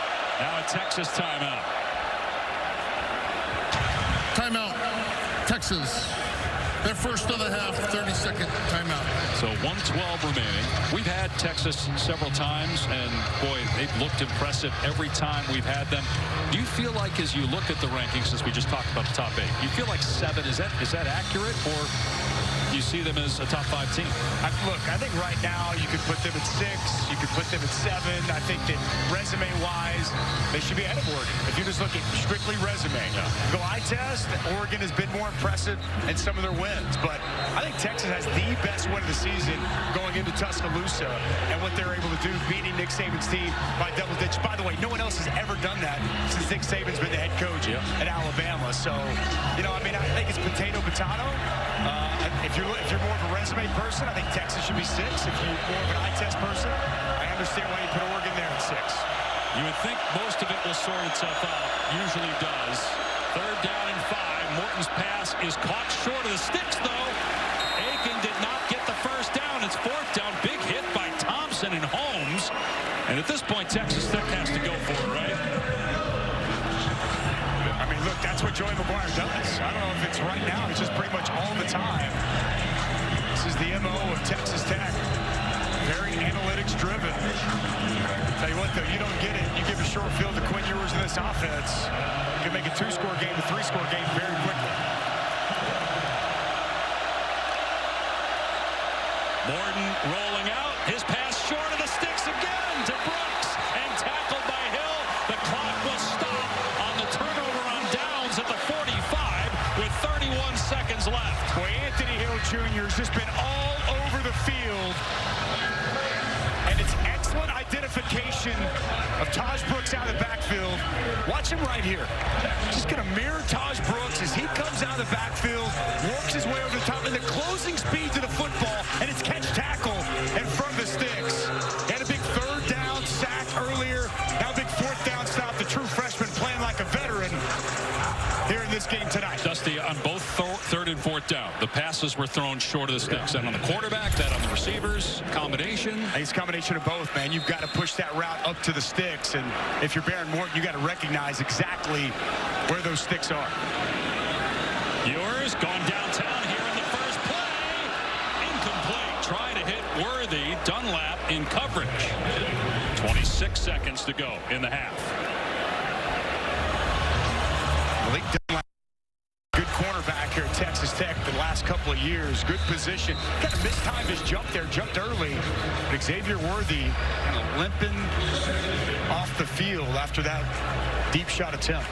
Got hurt earlier in the game as well. Targeted 5 times so far, 2 catches, 65 in the year for Worthy, who's 3rd in the conference in that category. It's his 3rd year with 60 catches. Only he and Roy Williams, the 2 Texas Longhorns, to do that all time. Going to run it here with Blue. He had a big run for a touchdown earlier in the game. Got the first down here. They'll reset the chains, so the clock stops for now. It's a gain of 13. A counter action gap scheme, pull Hayden Connor. Jatavion Sanders, the key block to help spring that run by Blue. What a night for Jaden Blue. And they're going to run Blue again here. Down to the 25. Will Texas use a timeout? They will stop the clock with 10 seconds left. So you probably got 1, maybe timeout. 2 pass plays. Texas. Or they may just their 2nd of the half. Put the ball where their kicker, Bert Auburn, would like it. So we were talking about Texas being ranked 7th, and let's take a look at their resume. You mentioned they have probably the best win of anybody this year, beating Alabama. It's the best win. They're ahead of Alabama right now. They have the number 9 strength of schedule. The one loss was late against Oklahoma. And you've got a game tomorrow between Michigan and Ohio State, so one unbeaten is going to go down there. Yep. Florida State without Jordan Travis has Florida tomorrow, and then Louisville in the ACC Bama, championship Georgia. Yep. Going to play in the SEC championship game. So there's a lot of football left to be played. Texas handles their business, like Sark said. He told us it'll all work out the way it's supposed to. We shall see. So 10 seconds left. Ewers going to throw. Pressure on. Ewers gets out of there somehow. Got to get rid of it. He does. And the pass is incomplete with 2 seconds left. Boy, if he didn't throw that ball when he did and ran another yard or two, time may have expired. It looked like he glanced up at the clock and saw the time ticking down. Xavier Worthy getting help to the locker room. That's not good at all for Texas. Big 12 championship game next week. Should they win, or even if somehow they were to lose, still need help. But the schedules tomorrow favor Texas getting to the Big 12 has used their final timeout of the half. Timeout called by Texas Tech. You had touched on earlier, this is our 4th time to call a Texas game this year. And they've been pretty impressive in all the games. They kind of went to sleep defensively against TCU a couple weeks ago when we had that game. And it's only one half. And I do think it's worth pointing out, against Houston, they had a 21-point lead. Against Kansas State, a 20-point lead. Against TCU, a 20-point lead. All games in which those teams came back. But to this point, as good as Texas looked when we called their games, this is the best they've looked all season. So, hey, talk about saving your best for last. Now, 2 more quarters to play, but, man, if they've been impressive here so far. Checking with Tom. Yeah, guys, I think the one thing is we're touching on Texas and, where do they fit? Are they worthy of a college football playoff berth, or are they that talented? I think they are. I think you guys think they are, but the difference has been between them and other contenders is they have not put their foot on the throat of the opponent when they've had them down. You just touched on it, Dusty. That's what they've got to do. They got to put people away. They'll have a chance to do that in the second half. Tom looking to add to their lead right now. 44-yard field goal try. Auburn 3 for 3 today. 17 consecutive made field goals, making 18 in a row. This guy can't miss. Unconscious right now. Like Steph Curry from deep. This doesn't matter. Bert Auburn extends the lead to 19, 26-7 over Texas Tech. 1 half away from a spot in the Big 12 title game. Coming up after the break, it'll be the Capital One halftime report. Kevin Agandi, Booger McFarland.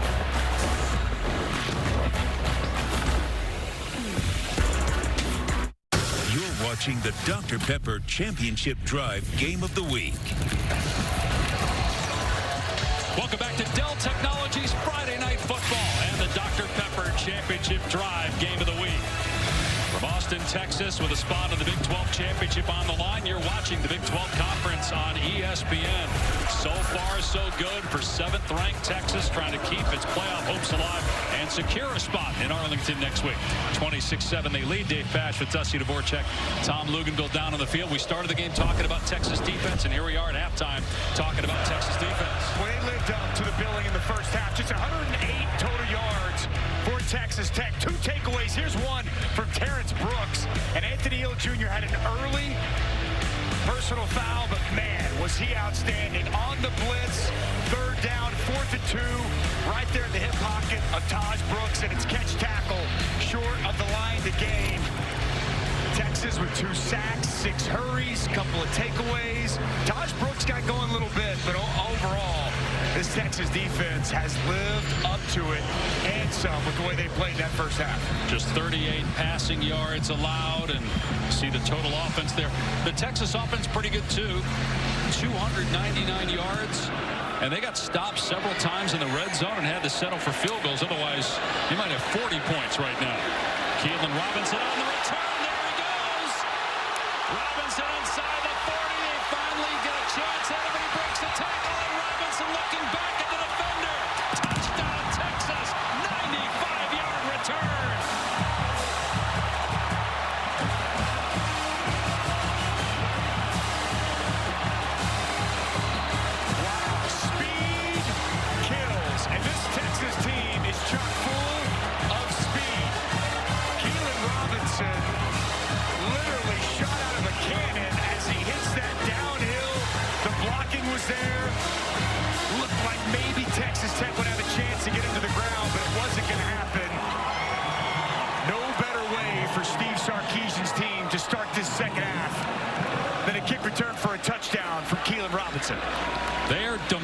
watching a Texas Tech team that was playing really well. Won 3 games in a row. Actually played a tight game with Oregon. Week 2. Had a chance to win that game.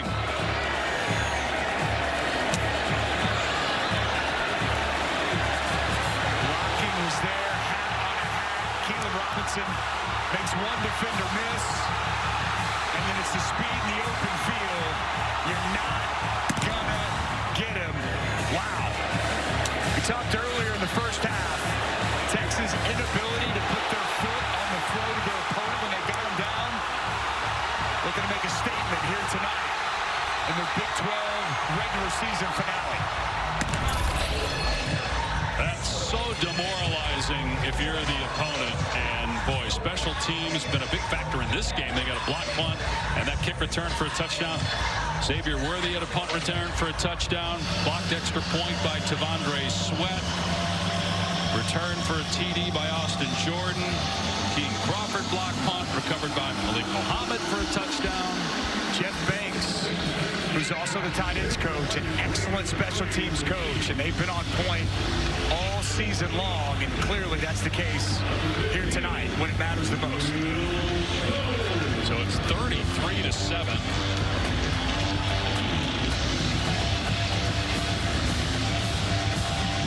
At the outset of the telecast, Texas fans been waiting for this, wondering how the Longhorns would handle the success. Well, they've handled it pretty darn well. And still getting it done on special teams. Texas Tech can't even get back to the 20. Let's go down to the field and check in with Tom Luginbill. Well, guys, you know, listen, talking to Joey McGuire going into the locker room, he said it's just one compounded issue after another. They haven't settled down. They haven't responded well. When I caught Steve Sarkisian come out of the locker room, he noted 3 areas: a lack of red zone efficiency, penalties, 5 of them in the first half, and then 0 for 4 on 3rd down. It just felt like Quinn Ewers was trying to rush it a little bit, make too many plays. Should be a lot better here in the second half, so they got to settle Quinn down a little. Now, Texas Tech with possession, but trailing by 26, trying to run Taj Brooks. And he gets maybe 2. Aaron Sorrell getting into the ground. At some point, though, Baron Morton's going to have to start slinging it. Now, maybe you can get away with this for a possession or 2, but you haven't been able to make a stop all night, and you haven't been able to do much on offense all night. Morton throwing again to Aiken. That's the guy that he's thrown it to almost throughout the entire game. Good coverage by Gavin Holmes. Incomplete pass. It'll be 3rd down and 8. Boy, the coverage is so tight. Everything contested. Nothing easy. These Texas Tech wide receivers here this evening. Tight windows that Baron Morton has not been able to crack the code on.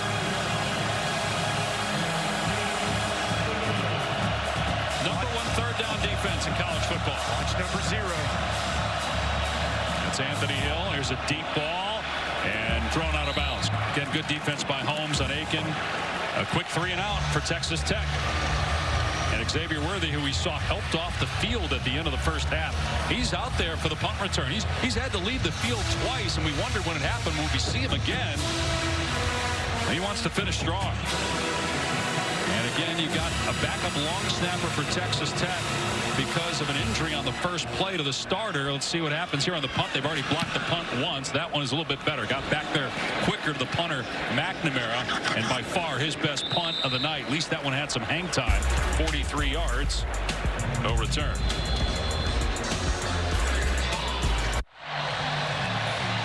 Look at the CFP National Championship Trophy presented by Dr. Pepper. Texas's last national title back in 2005. Last Big 12 title 2009.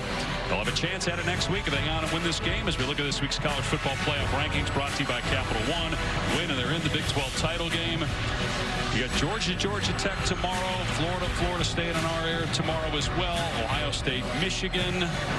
Washington State in the Apple Cup.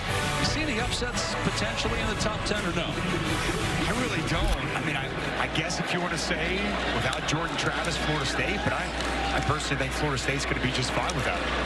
Here's Jatavion Sanders, pushed out of bounds after a gain of about 4.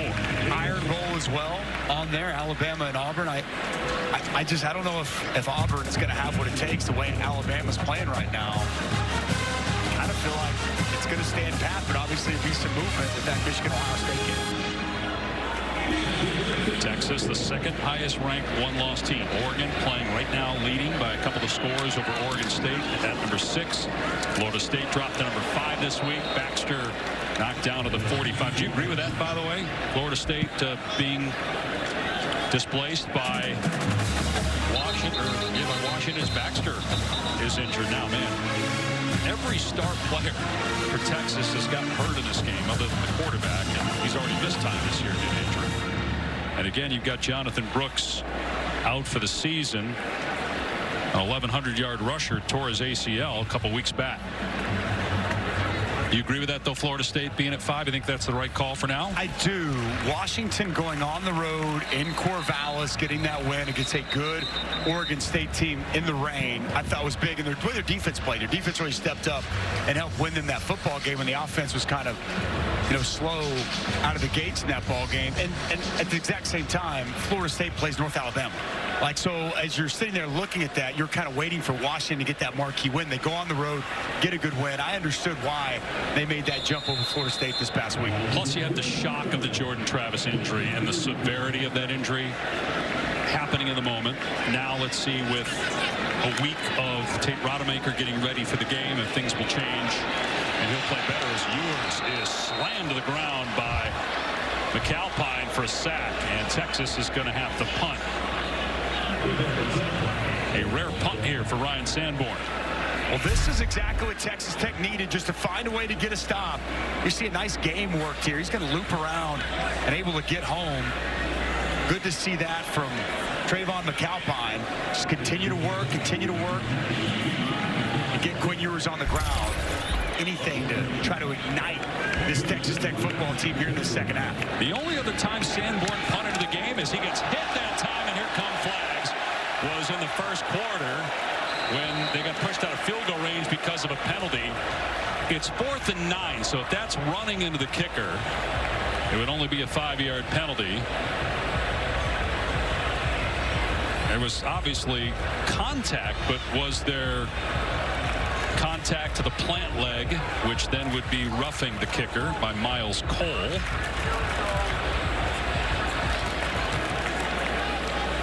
Kevin Mars, our referee. Final Big 12 regular season game in Texas. Yep. Defense number 6. That penalty's declined. First down, Texas Tech. Timeout. Steve Sarkisian does not like the call, but contact with the kicker, only a 5-yard penalty decline.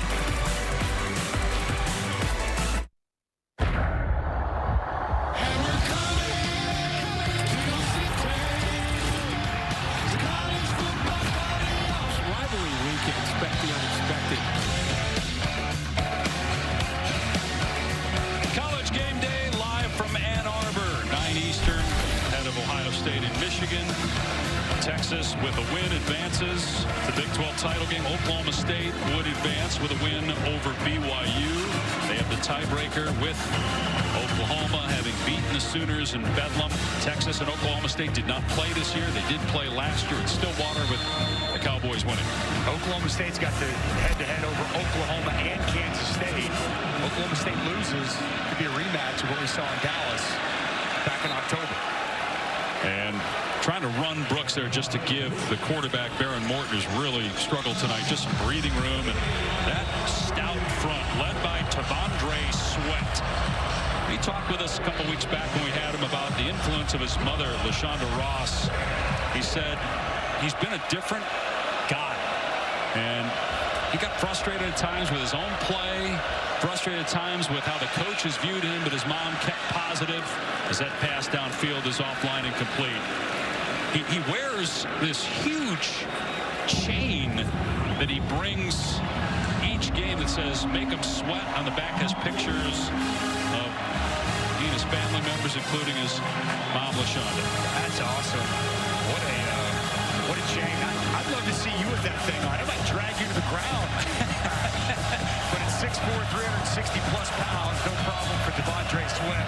One of the outstanding defensive linemen in all of college football this year. What a season he's put together. It does look like a 45-pound plate that you find at the gym as that pass is incomplete. It's going to bring up fourth down, intended for Tharp.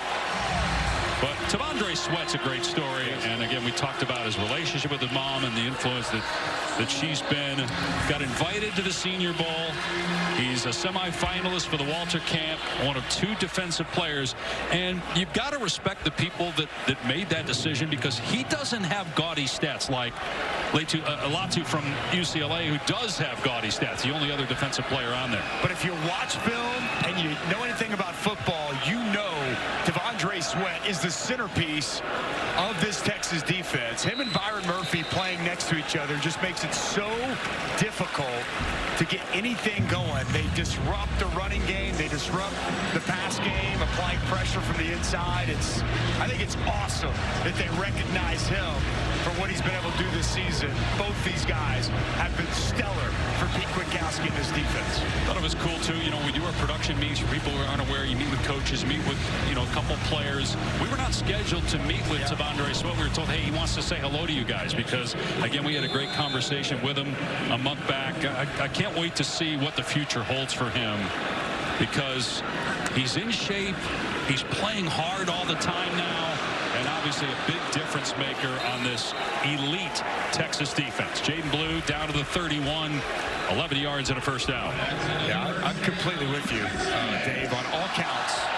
And just what I love about it, he thought about leaving last year. Going back to Devondre Sweat, thought about leaving and talked with Sark, and Sark said, you need to be more consistent.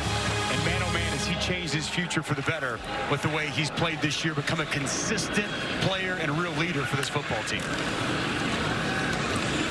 Blue inside the 30, pushed back by Pierre. Now, one thing that I've noticed with Jaden Blue, we've seen the big play, the speed, the home run capability, but he's lowered his shoulder a couple times tonight, Tom, and he's not just a guy who needs to be in the open field. He can run with some physicality as well. I've been really impressed last week and now here tonight with Jaden Blue running the football. Yeah, me too. He'll press the hole. He'll lower his shoulder.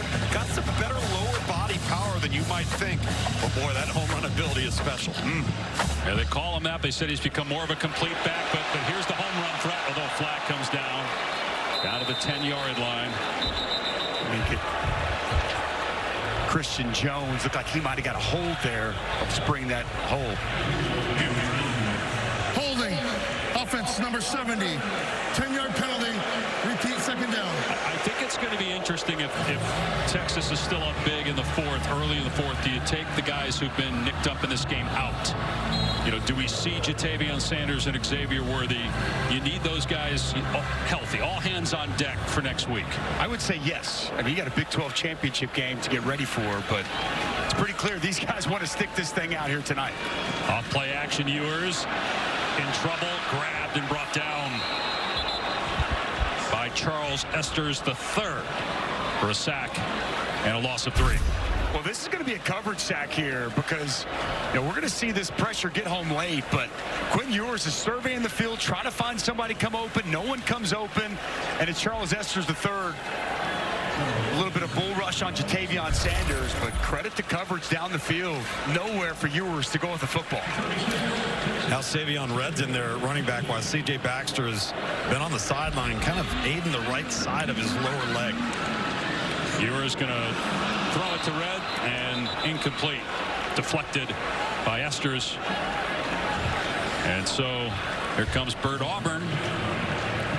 Long field goal streak on the line. He's made 17 in a row. Career long is 50. Looks like this is going to be about a 54-yard trot. Trying to give him the old broadcaster jinx, aren't you? Keep bringing up the I just want to bring up, how about that lettuce though on Bert Auburn? Some of the best hair I've seen all season. That's phenomenal. Some of us are jealous.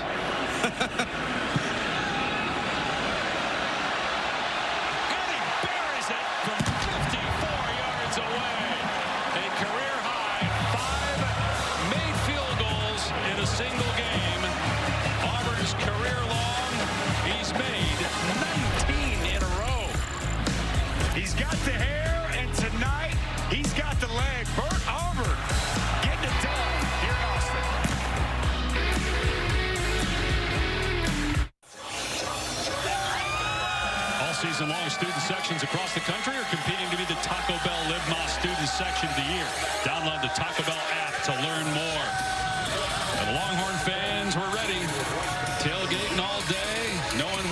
stake tonight, trying to keep their playoff hopes alive, get to the Big 12 title game for the first time since 2018, maybe win the Big 12 for the first time since 2009, and the final Big 12 home game for going to the SEC next year. Fair catch made, so we'll come out to the 25 for Texas Tech. That defense for Texas been a force all year long, giving up just 7 points tonight. 38 passing yards. Baron Morton, who had played really well the last few weeks, looks completely lost back there. He's had pressure on him a good part of the night, and he's thrown a couple picks, been sacked a couple times. That's where the only signs of weakness throughout the course of the year was potentially that Texas secondary. But the coverage has been tight. Pressure all night on Morton. Going to run it here to Valdez, and spun down by Jalen Ford, meeting him in the hole. Vernon Broughton in there too. That front seven for Texas, I don't know if they're the best in the country, but they're up there. I mean, we've had multiple coaches. Yep. When we do our production meetings for these Texas games we've had on the other side, say that the Texas defense is the best one they've seen in a long time. Zach Kitley told us, offense coordinator Tech, it's the best he's ever seen on film. Young coach getting a dose of reality here tonight. Catches made by White. Tracked down by Hill, short of the line to gain. It's going to bring up third down after pickup of 8, 3rd and 2. Tackle really well. Obviously, you win the line of scrimmage. Depth at defensive tackle is always a key, and they've got that. But whether it's Jalen Ford, Anthony Hill Jr., who's just improved all throughout the course of the season, David Benda, he's got so many different quality players, especially in those front two levels. So tough to get much going. When you can win the line of scrimmage, well, you can have a lot of success defensively. And for a lot of these guys, their last game playing at DKR, senior night, and a couple of juniors that are going to the NFL. Big hit by Ford, and then Taft almost picked it off. Jalen Ford smacked Baron Morton. He needs help getting up. Taft had a chance at a pick. Jalen Ford going to do an excellent job as a late add onto the rush. As Baron Morton rolls to his right, Jalen Ford like a heat-seeking missile. Helmet right in the stomach, sternum area of Baron Morton as he's been hit, beat, and battered all throughout the course of this night. Jalen Ford, as he typically does, leading this Texas football team with 8 tackles this evening. The Texas Tech bowl eligible as they fake the punt here. And the pass is caught. They're able to complete it to McNamara. There is a penalty marker down. It was Coy Aiken who threw the ball. McNamara on the catch. Let's see what the flags are about. Might have some men downfield illegally. Often is the case in those fake punts. But at this point, you're down 36-7. You might as well try it, right? Sure, why not? It's one of the more successful pass plays Tech's had all night. True.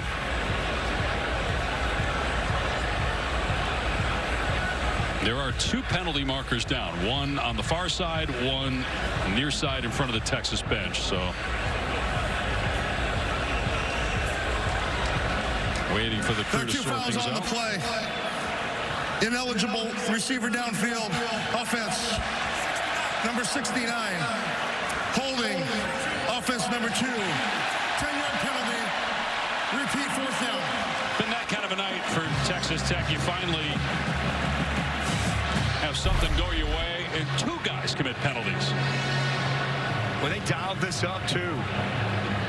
And the punter up a little bit tighter, direct snap underneath, but as you properly pointed out, legal man downfield, holding.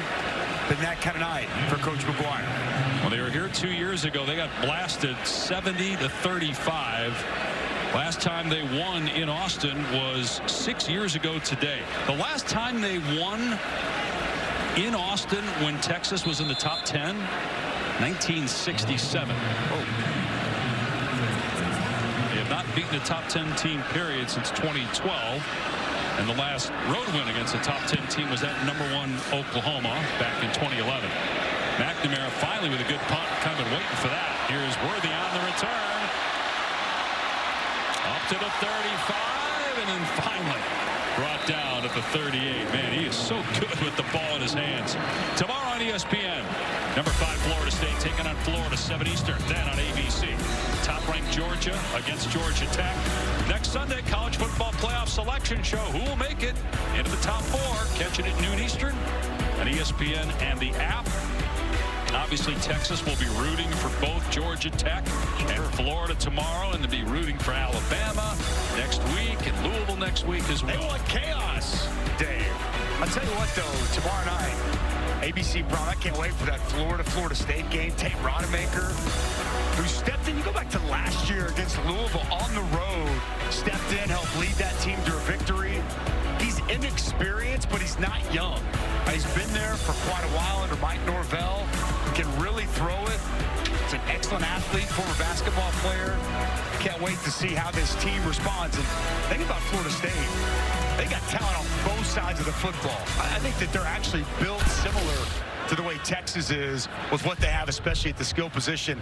And then Jared Verse leads that defensive line that can flat out get after you. By the way, Cameron Watts, the injured player, that's the reason for the delay here. How confident are you in Florida, kind of where they are right now, to have a chance to win that game despite there being a new quarterback because of the Travis injury? Well, they played well against Missouri a week ago. I give them credit, but man, they've had their struggles throughout the course of this season. I mean, look, it's possible. You're going to be at the Swamp. You're going to have a great crowd. It's an in-state rivalry, but they're without their starting quarterback, too. Graham Mertz has had an excellent year. Max Brown's going to be the starter for the Gators. I mean, it's college football. Anything's possible, but I trust, similar to what Sark has done here at Texas with the culture and a veteran team and all the pieces fitting, I think it's similar to Florida State and Mike Norvell. Year number 4, he's built that culture. That's a veteran football team, and I think they're poised to continue their winning ways. Right, you think about National Coach of the Year, and Norvell has to be in the conversation. Sark has to be in the conversation. Kalen DeBoer, Dan Lanning, all part of the conversation for National Coach of the Year. Go ahead, Lukes. Well, depending on what ends up happening going forward with Alabama, could this be Nick Saban's best coaching job in years? It's a great point. When you think about early in the year, they were trying to figure out who their quarterback was, and Jalen Milroe's been one of the best players in the SEC since the early part of the year when he struggled. They're bringing the card out now for Cameron Watts of Texas Tech.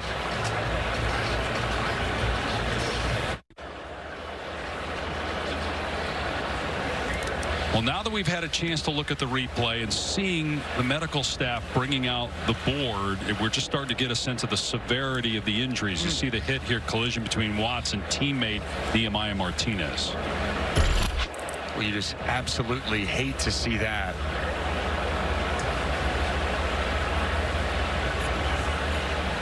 Big collision, little friendly fire. Cameron Watts out of Tulsa. He's going to be able to be okay. And awfully hard to tell from here if there's been movement in the extremities.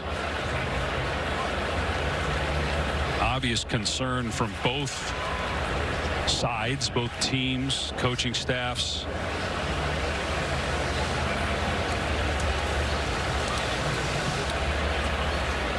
All right, we'll be back for 60 seconds as the medical staff continues to attend to Cameron Watts.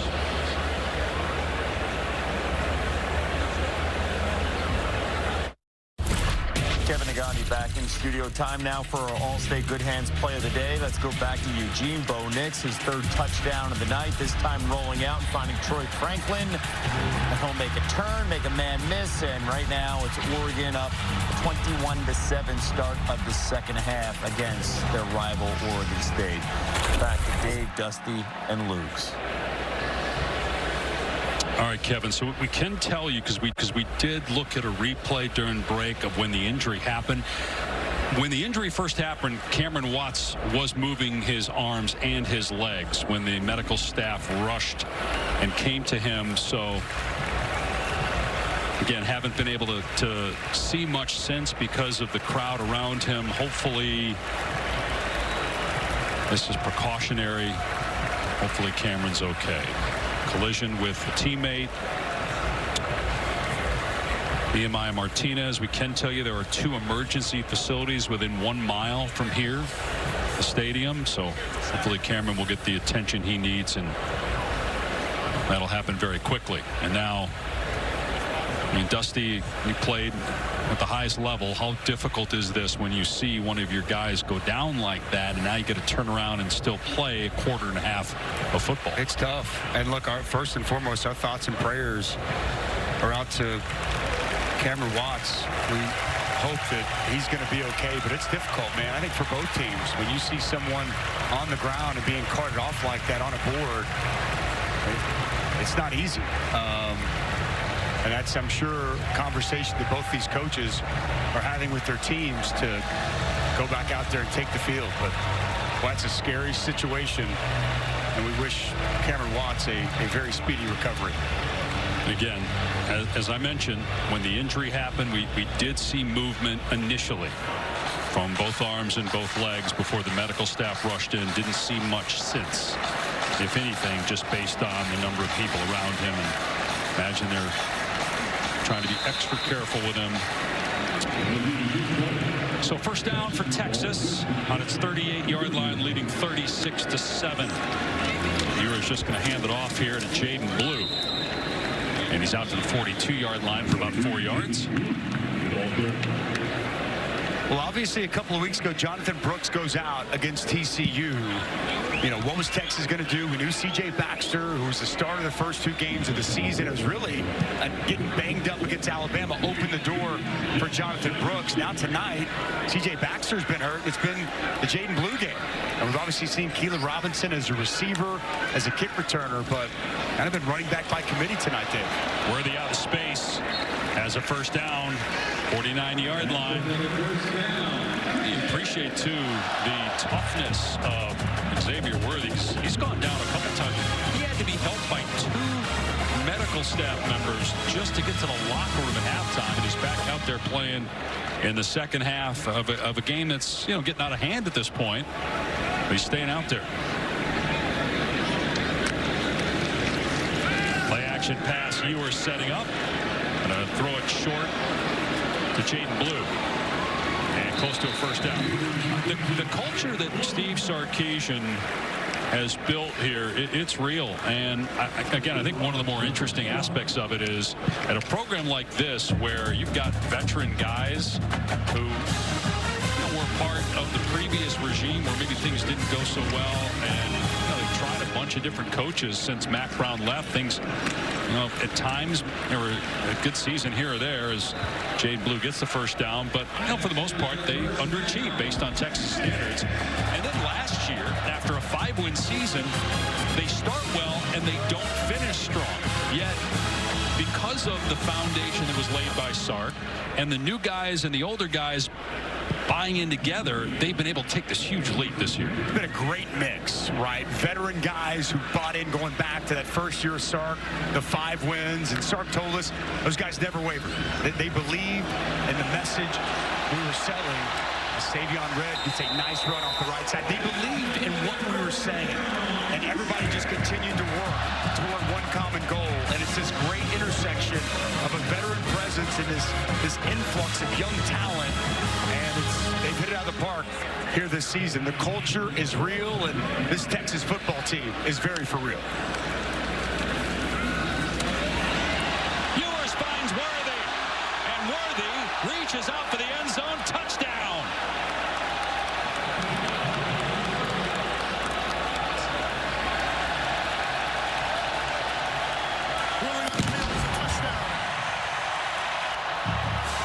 The 5th touchdown catch of the year for Xavier Worthy.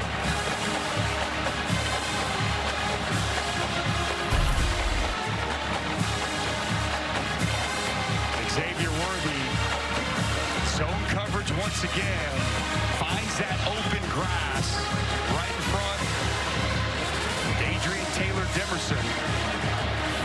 Stretches it out over the front of the end zone.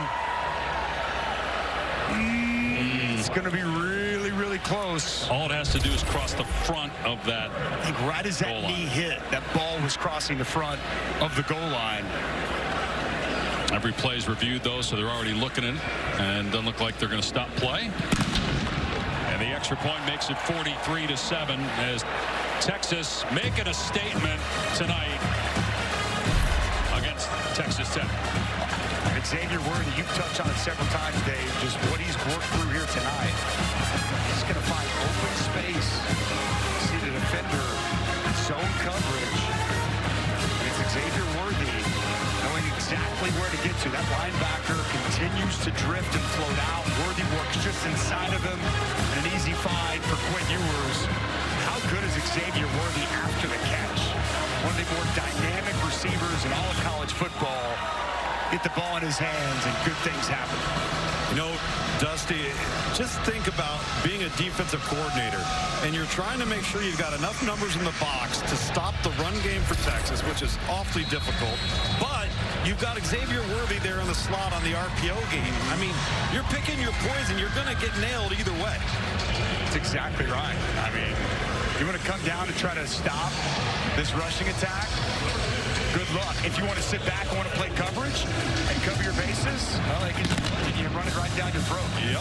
And they have a season-high 43 points. They had scored 30 or more in their first 9 games for the first time in school history, just 26 last week. The wins have not come easy lately, but this was an exclamation point tonight against a Texas Tech team that had won 3 in a row, a team that was ranked coming into the year and fought hard against Oregon. Week 2, they had to play 3 different quarterbacks because of injury, but this is a team that's been hot, and Texas has absolutely pummeled them tonight. And Joe McGuire's done a great job since he's taken over. On the field, beat Oklahoma and Texas a season ago. First time that's happened in Texas Tech history the same season, and really rebounded after 1-3, then 3-5 to become bowl eligible.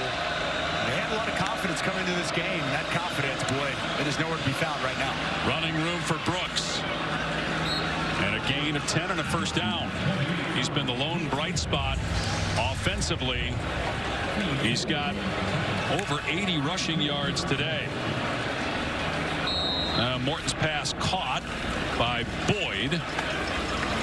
Pick up a 4. And that throw, though, is in the ground. It's off target. It just, and Baron Morton, he's tough now. He's been playing through a really bad AC joint sprain since all the way back week 3 against West Virginia. But clearly tonight, he just doesn't quite have it as a thrower the way he did a week ago. That should have been picked off. Jalen Ford, as it looked like Morton had no idea he was there. Never saw him. And this is the other part of Jalen Ford's game that is so good. His feel and underneath zone coverage. He feels this route by Aiken coming inside, reading the eyes of the quarterback, drifts right in there. And that's actually one that Jalen Ford is going to be kicking himself. That should have been an interception for 41. He's got 2 picks. Invited to the Senior Bowl. A really good NFL linebacker. They get a first down, Texas Tech, though, with White. Late in the 3rd, trailing, though, by 36.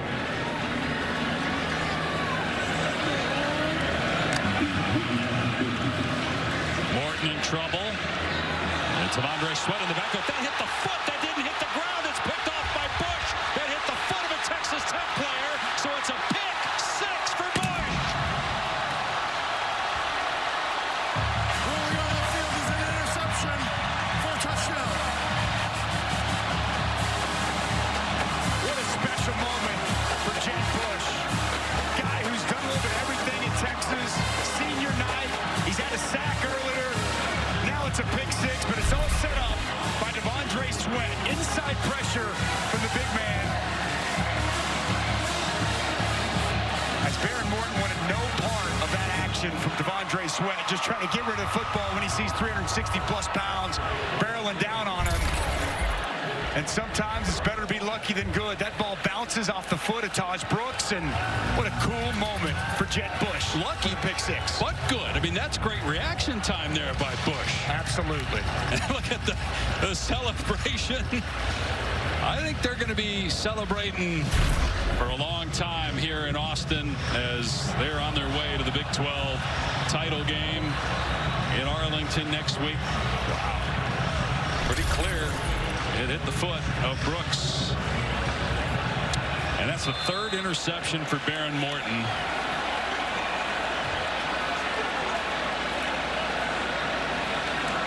We touched on the close calls. We touched on the blown leads. None of that part of the discussion tonight. This is a blowout, 50-7. Domination in every phase of the game. How about that? I don't think I've ever seen that before. I mean, I've seen balls hit a shoulder pad or a helmet and get picked off. Ever seen the foot? I don't know if I've ever seen the foot and the thing go right up in the air where you get even a chance to pick it off like that. And Bush with a great play to tip it to himself. And then, oh, by the way, to run 43 yards afterwards and score. Very impressive, man. That's good. Like he's having a little celebration on the sidelines with his teammates. They're loving this in Austin tonight, man. We talked about it, guys. What had Texas not done to this point? Put their foot on the throat of the opponent. Holy smokes. Foot meet throat. Because it's happening here in the second half. No doubt. I think their whole body's laying on them right now. They just destroyed a Texas Tech team that playing really well coming into this game the last few weeks. Here's Trey McCray on the return. Out to about the 25. And there were some people that thought Texas Tech might actually win this game, and Texas just a little bit over a quarter away from finishing the regular season with an 11-1 record and 8-1 in conference play. And their first since 2018 appearance in the Big 12 title game, seeking their first conference championship since 2009 before going to the SEC. And very much alive for the college football playoff. You got a lot of committee members flipping back and forth tonight between this and Oregon State. Statement tonight. Indeed. Here's Taj Brooks. Pickup of 5 to the 29. I'm going to be really curious at the end of the season who all the one-loss teams are. Yeah. How many undefeateds will there be as a pass is caught by Baylor Cupp. Good defense that time by Crawford. Obviously next year when you have the expanded playoff, I mean, Texas is in. Yes, no question. You and I were having this discussion before the game. If the scenario presents itself and Georgia and Alabama win their games tomorrow and Alabama were to beat Georgia, and then obviously if let's say Oregon goes on and they win tonight, they win next week, you got 4 one-loss teams, potentially only 1 or 2 spots. Who goes? A little differing of opinion between yourself and me. And then you got Florida State too, almost another interception. Sure. I just meant the one-loss teams that we know for now. Okay, so you're saying if it's Georgia, like if Alabama beats Georgia, is that what you're saying? You're saying Alabama right now with 1 loss. No, I'm saying that if we fast forward ahead and we get to a one-loss place, okay, a lot of football left to be played, and let's just say it gets down to a one-loss Alabama that beat Georgia, a one-loss Georgia loss, and a one-loss Big 12 champion Texas. And they're all vying for 1 spot. Before the game, I would have said Alabama winning the SEC, beating Georgia, would take them out of the equation they're in. Winning the SEC and beating Georgia, which has won 30 games in a row, whatever it is. Xavier Worthy on the move. And the discussion will have to wait. Worthy past the 40. Oh, face plants a Red Raider as he gets out of bounds. So again, back to if looking where they currently stand, the one-loss teams, I think Texas should be ahead of Alabama. Right. They should be. They beat them head-to-head. Yes. 10 points. But that game has to matter. My point is if Alabama beats Georgia, Alabama, to me, is the best team in college football. They deserve to be in the college football playoff. They're out of the discussion. Now it comes down to Georgia, Texas, and Oregon. The reason for the ovation here and the stumble is because Arch Manning has just made his Texas debut. He hadn't played all year. The fans have been waiting for this, and he's finally in the game. He hands it off on his first snap to Savion Red. They blow it dead at the 49. Arch Manning, true freshman from New Orleans. He's 18 years old, the highest rated Texas signee since Vince Young back in 2001. Dad Cooper, uncles Peyton and Eli. And when Quinn Ewers got hurt, Malik Murphy started a couple games. They were up big in one of those games, and Arch didn't get in. Everybody's been waiting for this. Hands off for Red.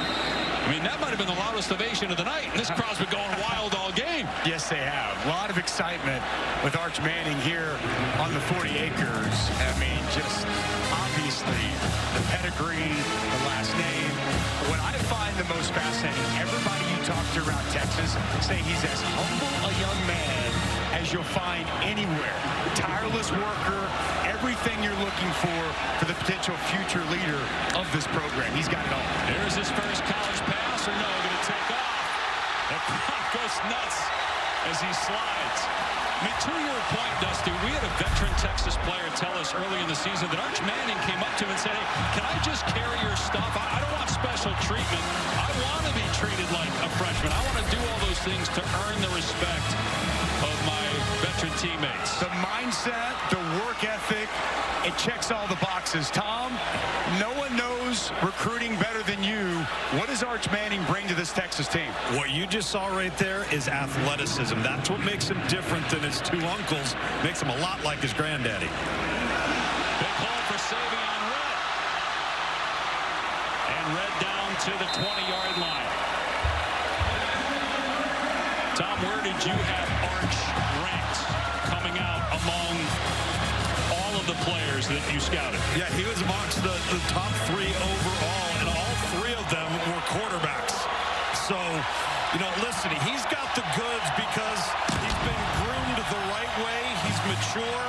He can handle all of the auxiliary things that go along with being a quarterback and your last name Manning. He is just flat out mature. And that right there tells you how his teammates feel about him. Back after these messages and a word from our ABC stations. Well, the greatest standing ovation we've ever seen for somebody handing off the football just occurred in the last series for Texas as Arch Manning entered into the game. And you take a look at my comparison there as you look at this graphic. Bo Nix, I make that comparison because of the athleticism that Arch Manning brings. He can make all the throws. What I like about him is he can throw change-ups. He can change his arm angle. He can layer the football. Very nuanced as a passer, but a really good athlete. Got a penalty flag down. This place has been rocking all night long. Yeah. But I think when we were having our playoff discussion and all of a sudden there was this huge eruption as number 16 ran out of the field. Defense using disconcerting signals. 5-yard penalty. First down. It certainly kept the crowd here. I think there are probably some people that wanted maybe to get the night started, although it's been going for a while here, but get it started at least outside the stadium. Nobody wants to leave right now. It rattled you a little bit. It did. You're shook.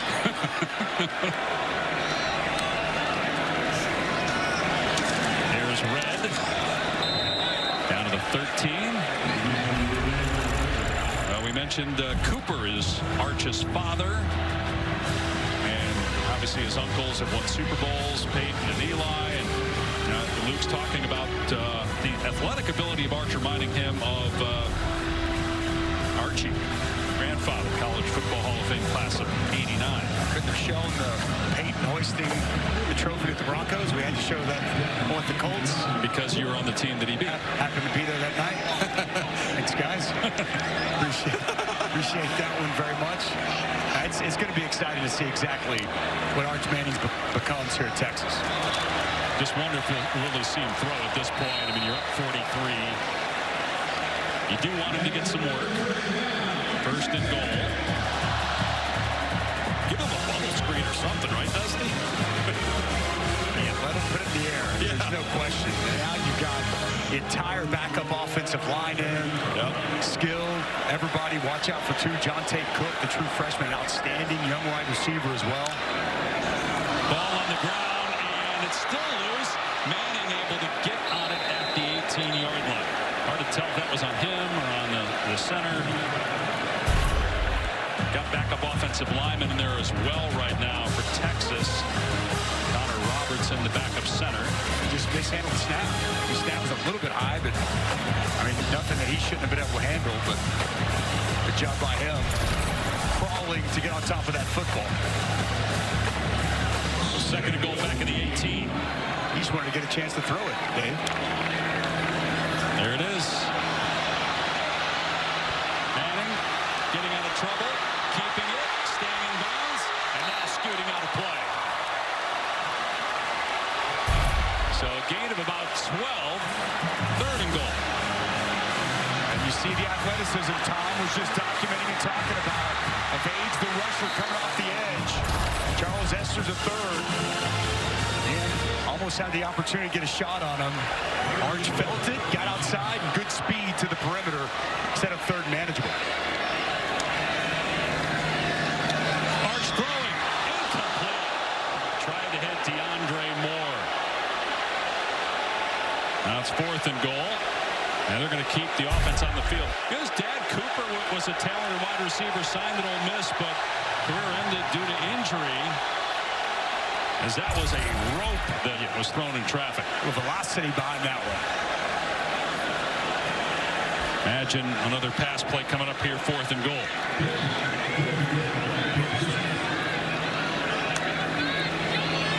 Manning fires, incomplete. Going for Jonte Cook. But the crowd got its money's worth. A standing ovation after 2 incompletions. Good protection. Marion Horn with good coverage. Pass high. And Tech gets a stop. The Arch Manning era has begun.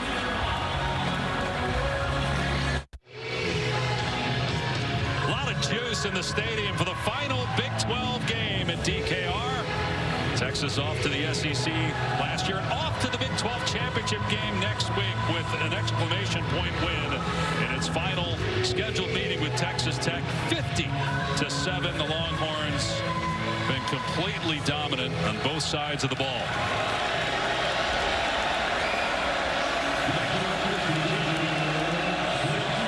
Texas Tech going bowling for the 3rd straight year. It's the first time since they went 11 years in a row from 2000 to 2010. Brooks wrapped up and thrown down by Jamon Tapp.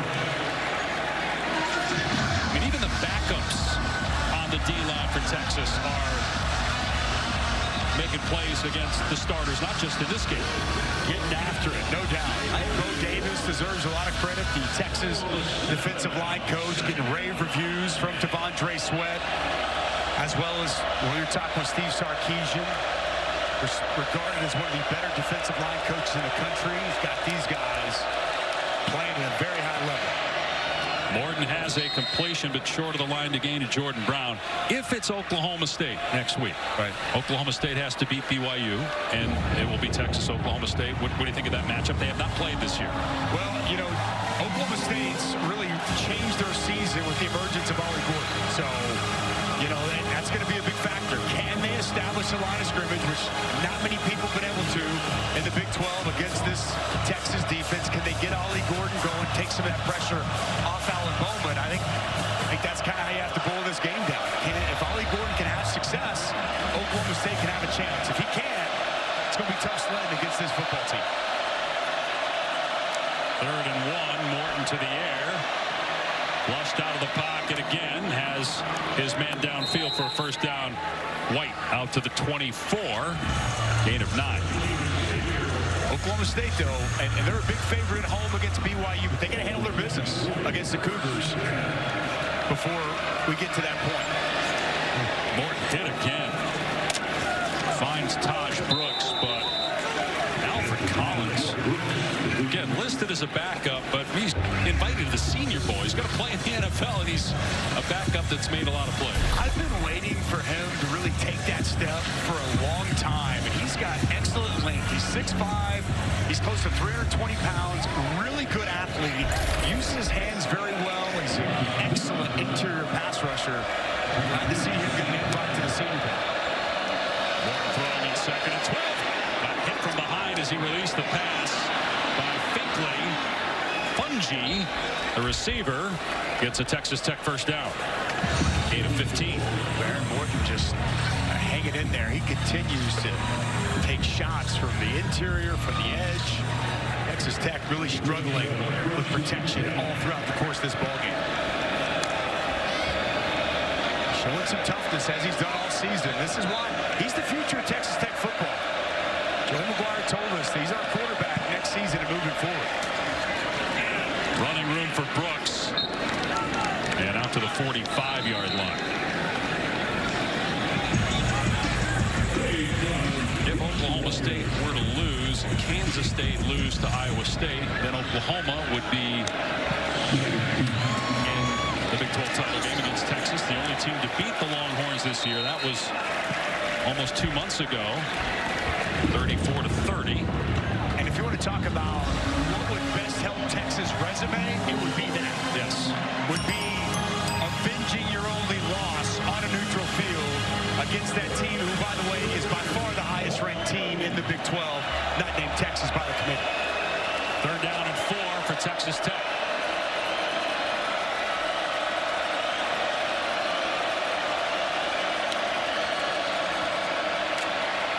Morton downfield. Nice adjustment. The ball came out at the end, though. Fungi could not make the catch. Good coverage by Xavier Bryce. 4th down.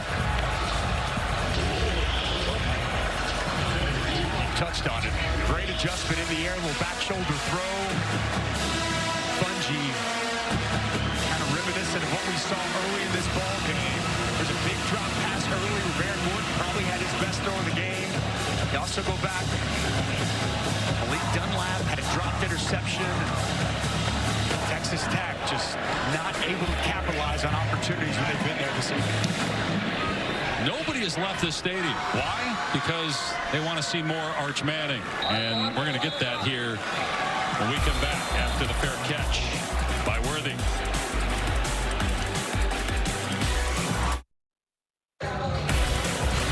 ABC Friday Night College Football is brought to you by Dell Technologies. Bring your ideas to life with Black Friday deals at Dell.com and Cars.com. Where to next? Visit Cars.com. On Wednesday, teams had a chance to celebrate Thanksgiving holiday together with a team meal, and our crew did so as well. Shout out, very grateful for all of our crew members. Although there's no food in this picture, there's just wine. Where's the food? And where's the big spread at? Our awesome team did a great job all season. As we wrap up our regular season, we appreciate all of them so much for all that they do to put on these broadcasts each and every week. And I guess I'm even thankful for you, Mr. Pash. And you, Mr. Luganville. And you, sir. Thankful for these heated playoff discussions that we've been getting into, mainly off the air, Savion Red. So let's go back there, since, again, this is something that started before the game. Because my point, okay, let me ask you a question. Be careful, I may throw you off this booth. Are you both saying, you and Tom both saying, that Texas deserves to be ahead of Alabama no matter what happens the rest of the season? Meaning there's no circumstance. Texas keeps winning. I don't see how you move Alabama beats Georgia. You are not putting them above Texas. What happened week 2 in Tuscaloosa? 3 months ago. I'm not saying it doesn't matter, but penalty flags down. So why play those games then if they're not going to matter? If you beat a 2-time defending champ and an undefeated team that's won 30 some odd games, I'm just saying, you think Texas is better. Offense number 62, 5-yard penalty, 2nd down. I think they deserve to be in the playoff. What it really speaks to, first of all, it'd be an unfortunate situation because both teams are extremely deserving to get in, and it's why we should expedite the expanded playoff now and get it this season. They both might get into it. It may not come down to those two. But if it comes down to that, no, I'd have to look at the head-to-head. I mean, Texas' only loss would be on a neutral field, and Oklahoma put together a drive in the final minute of the game to beat them. And other than that, they won every game on their schedule, including beating that team you're talking about by 10 points on their home field. Look, again, I hate to even have to have the conversation, but I think head-to-head has to matter. Luke's? I'm with Dusty on this one, and especially since Texas has continued to improve and get better and better and better. And they also did it for 2 weeks. with a backup quarterback. Right. Think about that. Kansas State. Sure. They beat a really good Kansas State team right around this field with a backup quarterback. And you know, they turned the ball over down the stretch, yet they still found a way to win. You got to give credit for that. To me, they look like a playoff team, but so does Georgia, so does Alabama, so does Washington, so does Oregon, so does Florida State. And I'm not leaving anybody out. There's 8 teams right now that look like playoff teams. You can only pick 4. And again, maybe most of this or all of it will sort itself out, but I mean, Michigan, Ohio State both look like playoff teams. Correct. So where would you put Alabama if Alabama beat Auburn and Georgia? I think it depends on what happens with these other games. And which is Washington beat Oregon again? Does Oregon beat Washington? So now both have 1 loss. What happens if Ohio State beats Michigan and then loses in the Big Ten championship game, or other way around? Which is why, before we jump to any conclusions, and I throw you from this booth, just sit back, relax, and enjoy the fabulous football we have tomorrow and then championship weekend before we all roll our sleeves up and dig our heels in, because, to your point, there's a lot of football still left to be played. Dave, don't worry. All the fans are still here. It'll be a soft landing. Again, my biggest point that I wanted to get across on Alabama is, to me, if they win out, they are in. As the SEC champ with a win over Georgia, they're in. They're no longer part of the bubble conversation. And they might be. That might be what a committee says. I'm not telling you you're wrong that the committee would do that. I'm just saying if I were a part of said committee, I would have a different view on that conversation. And that doesn't mean that Texas would automatically be out either. You're just saying Alabama would be in. But first of all, Alabama's got to beat Georgia, which is Auburn. That's a tall order. A lot left to do. Which is going to be fun, man. Tomorrow, it's going to be great. Next weekend, championship Saturday, it's going to be off the charts. Dave, do you feel better now you got that off your chest? I feel better that I'm still alive based on after all the threats to being tossed out of the booth. Manning, oh boy, there's the arm talent on display, completing it to Cook. And Jonte Cook, a fellow true freshman, alongside Manning with a nice run after the catch. Talented quarterback to talented wide receiver. That's true freshman to true freshman. I like how Jonte Cook just sits down, waits. On the move, Arch Manning identifies him, and the speed in the open field, very real for Jonte Cook. Tom, I know they are fired up and excited about what Jonte Cook brings to the table. They really are. You look at the 2 receivers at the top of the screen. You've got Jonte Cook there. You've got DeAndre Moore. He's also a true freshman, along with Arch Manning. I mean, this is a good-looking 2023 recruiting class for Texas. And C.J. Baxter, who started this ballgame, running back as well. Weisner to the 49, so first career completion for Arch Manning. An extra day for Texas, which with all the guys banged up in this game will, you would think, help them as they get ready for the Big 12 championship game in Arlington next Saturday. And let's just for a moment celebrate what Texas has done to this part, to this point of the year. 11-1, 8-1 in league play. Competing for the Big 12 championship for the first time since 18. Great chance to win it for the first time since 09. Flag comes down. Holding offense number 72.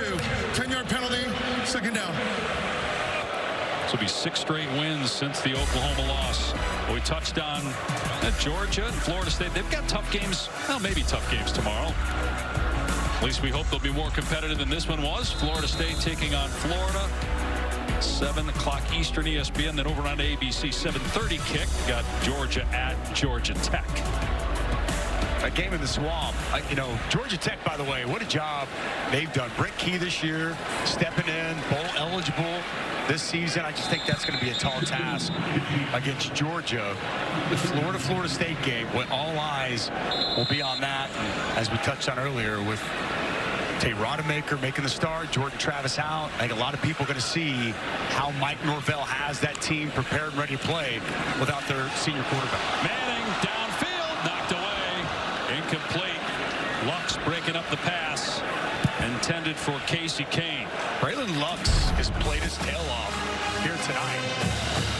Had an interception, had another really good pass breakup. He's in great position here. High point in the football. It's well done by Braylon Lux. Fresno State transfer is not given up, continue to go out there and compete all the way to the bitter end. So 3rd down and 15 for Arch Manning. It is college debut. And just going to keep it on the ground here. Wisner able to break a tackle, another one, and then finally cut down at the 49 by Tony Bradford. Fans want Texas to go for it here, and they will.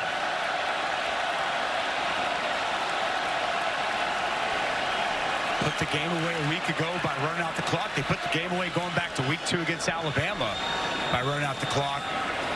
Get a 1st down on this 4th down if they indeed do go for it. Could ice this game away.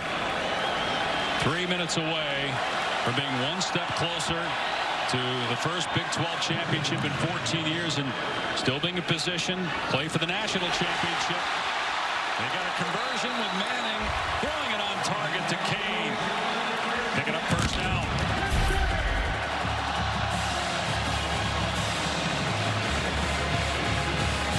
Nice clean pocket for Arch Manning. Some cushion out there on the outside for Kane, and a strike from Arch Manning for the conversion. And he's got a strong arm. Yeah, he does. Hey, we already saw the athletic ability. It's just going to be fun to watch. I mean, Quinn Ewers, we'll see if he's back next year. All indications are that he plans to return for his junior season to Texas, but he is 3 years removed from high school. You have Malik Murphy, who started a couple games this year. Wisner, nice move down the sideline, finally ripped down inside the 20.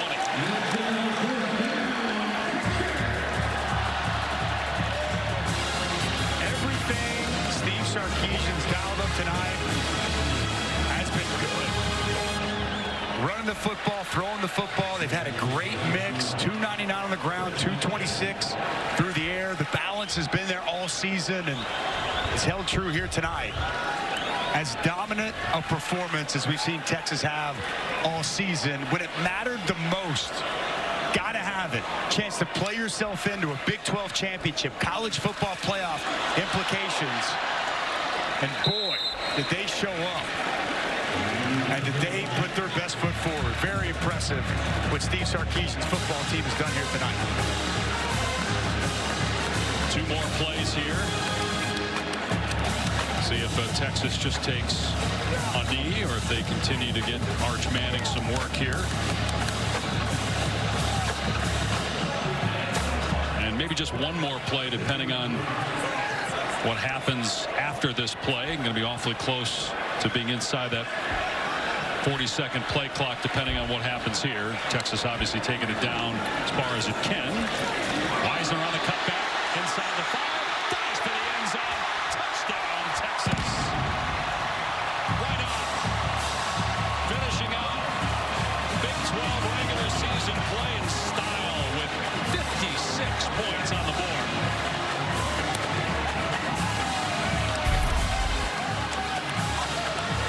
Offensive line and maybe the backups, but they're getting it done. Cameron Williams, 56 on the right side. Nice job helping secure that edge. And the vision by Wisner, the cutback, as he finds Pater and gets in the end zone. An almost 8-minute, 91-yard drive led by Arch Manning. Wow.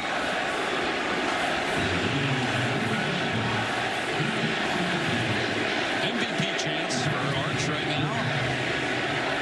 That's for you, Pat. No, they're saying SEC.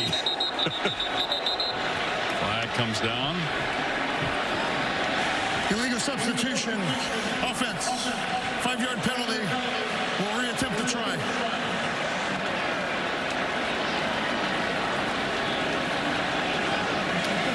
Sark pulled Arch Manning aside as he came to the sideline and just mouthed to him, really nice drive, man. You know, too, and Tom, just watching it again, the reaction his teammates had, going back to what Dusty was saying earlier about his humility and just wanting to be one of the guys, not treated any differently because of his last name, earning their respect, and you can see he has. As Auburn stays perfect on PATs, 57-7, Texas. We have a new leader in the clubhouse for the loudest ovation. And this was the Texas sideline reacting to the Jumbotron where they were playing Big 12 Commissioner Brett Yormark's comments from before the season when he was out of Texas Tech, pep rally, and he said he's going to be in Austin for Thanksgiving and expects Texas Tech to send Texas to the SEC with a home loss. Steve Sarkisian said, hey, we got to embrace the hate on that. And the players obviously celebrated when they just saw that, knowing that they're up by 50. The comments did not fall on deaf ears from the Texas players. Devondre Sweat told us this week that he watched it over 10 times this week to get a good memory of exactly what was said. As McCray returns it up to the 37-yard line. We have to take one more break, but hold on, we get a flag down. They're looking to make a point here tonight. Right, I wonder if that's more towards conference than it was towards Joey McGuire with not taking a knee there and running a play and getting into the end zone when you're up by 43. Just trying to end on a statement. That's right. Leaving the Big 12. And again, they'll be in the Big 12 title game on ABC noon a week from tomorrow. Oklahoma State beats BYU. It'll be against them. There are 2 fouls in play, one by each team. Personal foul, face mask, kicking team number 2. Personal foul, face mask, defense number 16. Those fouls offset. First down. Back in a moment. 29 seconds to go.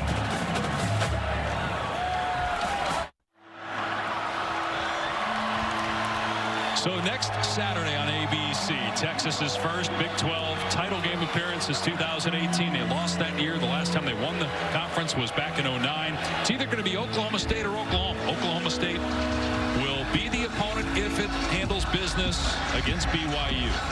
Otherwise, Oklahoma and Texas will play once again.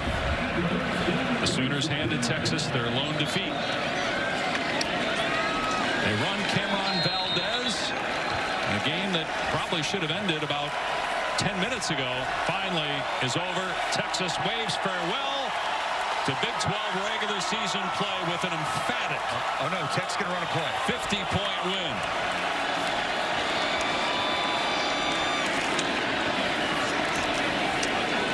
Valdez, first down. There's 1 second left, though. There's technically 1 second. Are they going to let it off? They let it go. And that's it. Texas is off to the Big 12 championship game.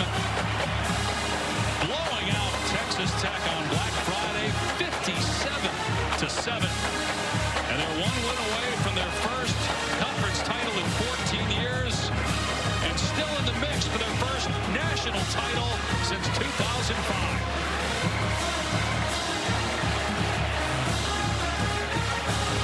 Complete game for the Texas Longhorns. We talked a lot about not putting it all together. They put it together tonight, Tom.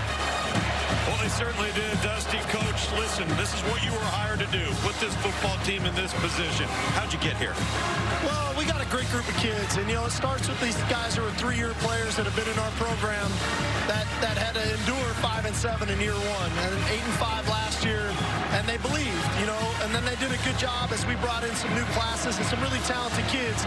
They believed what those guys were doing, and everybody bought into what we were doing, and this team is just, quite frankly, they're full of love. They play for one another, and that's the coolest thing.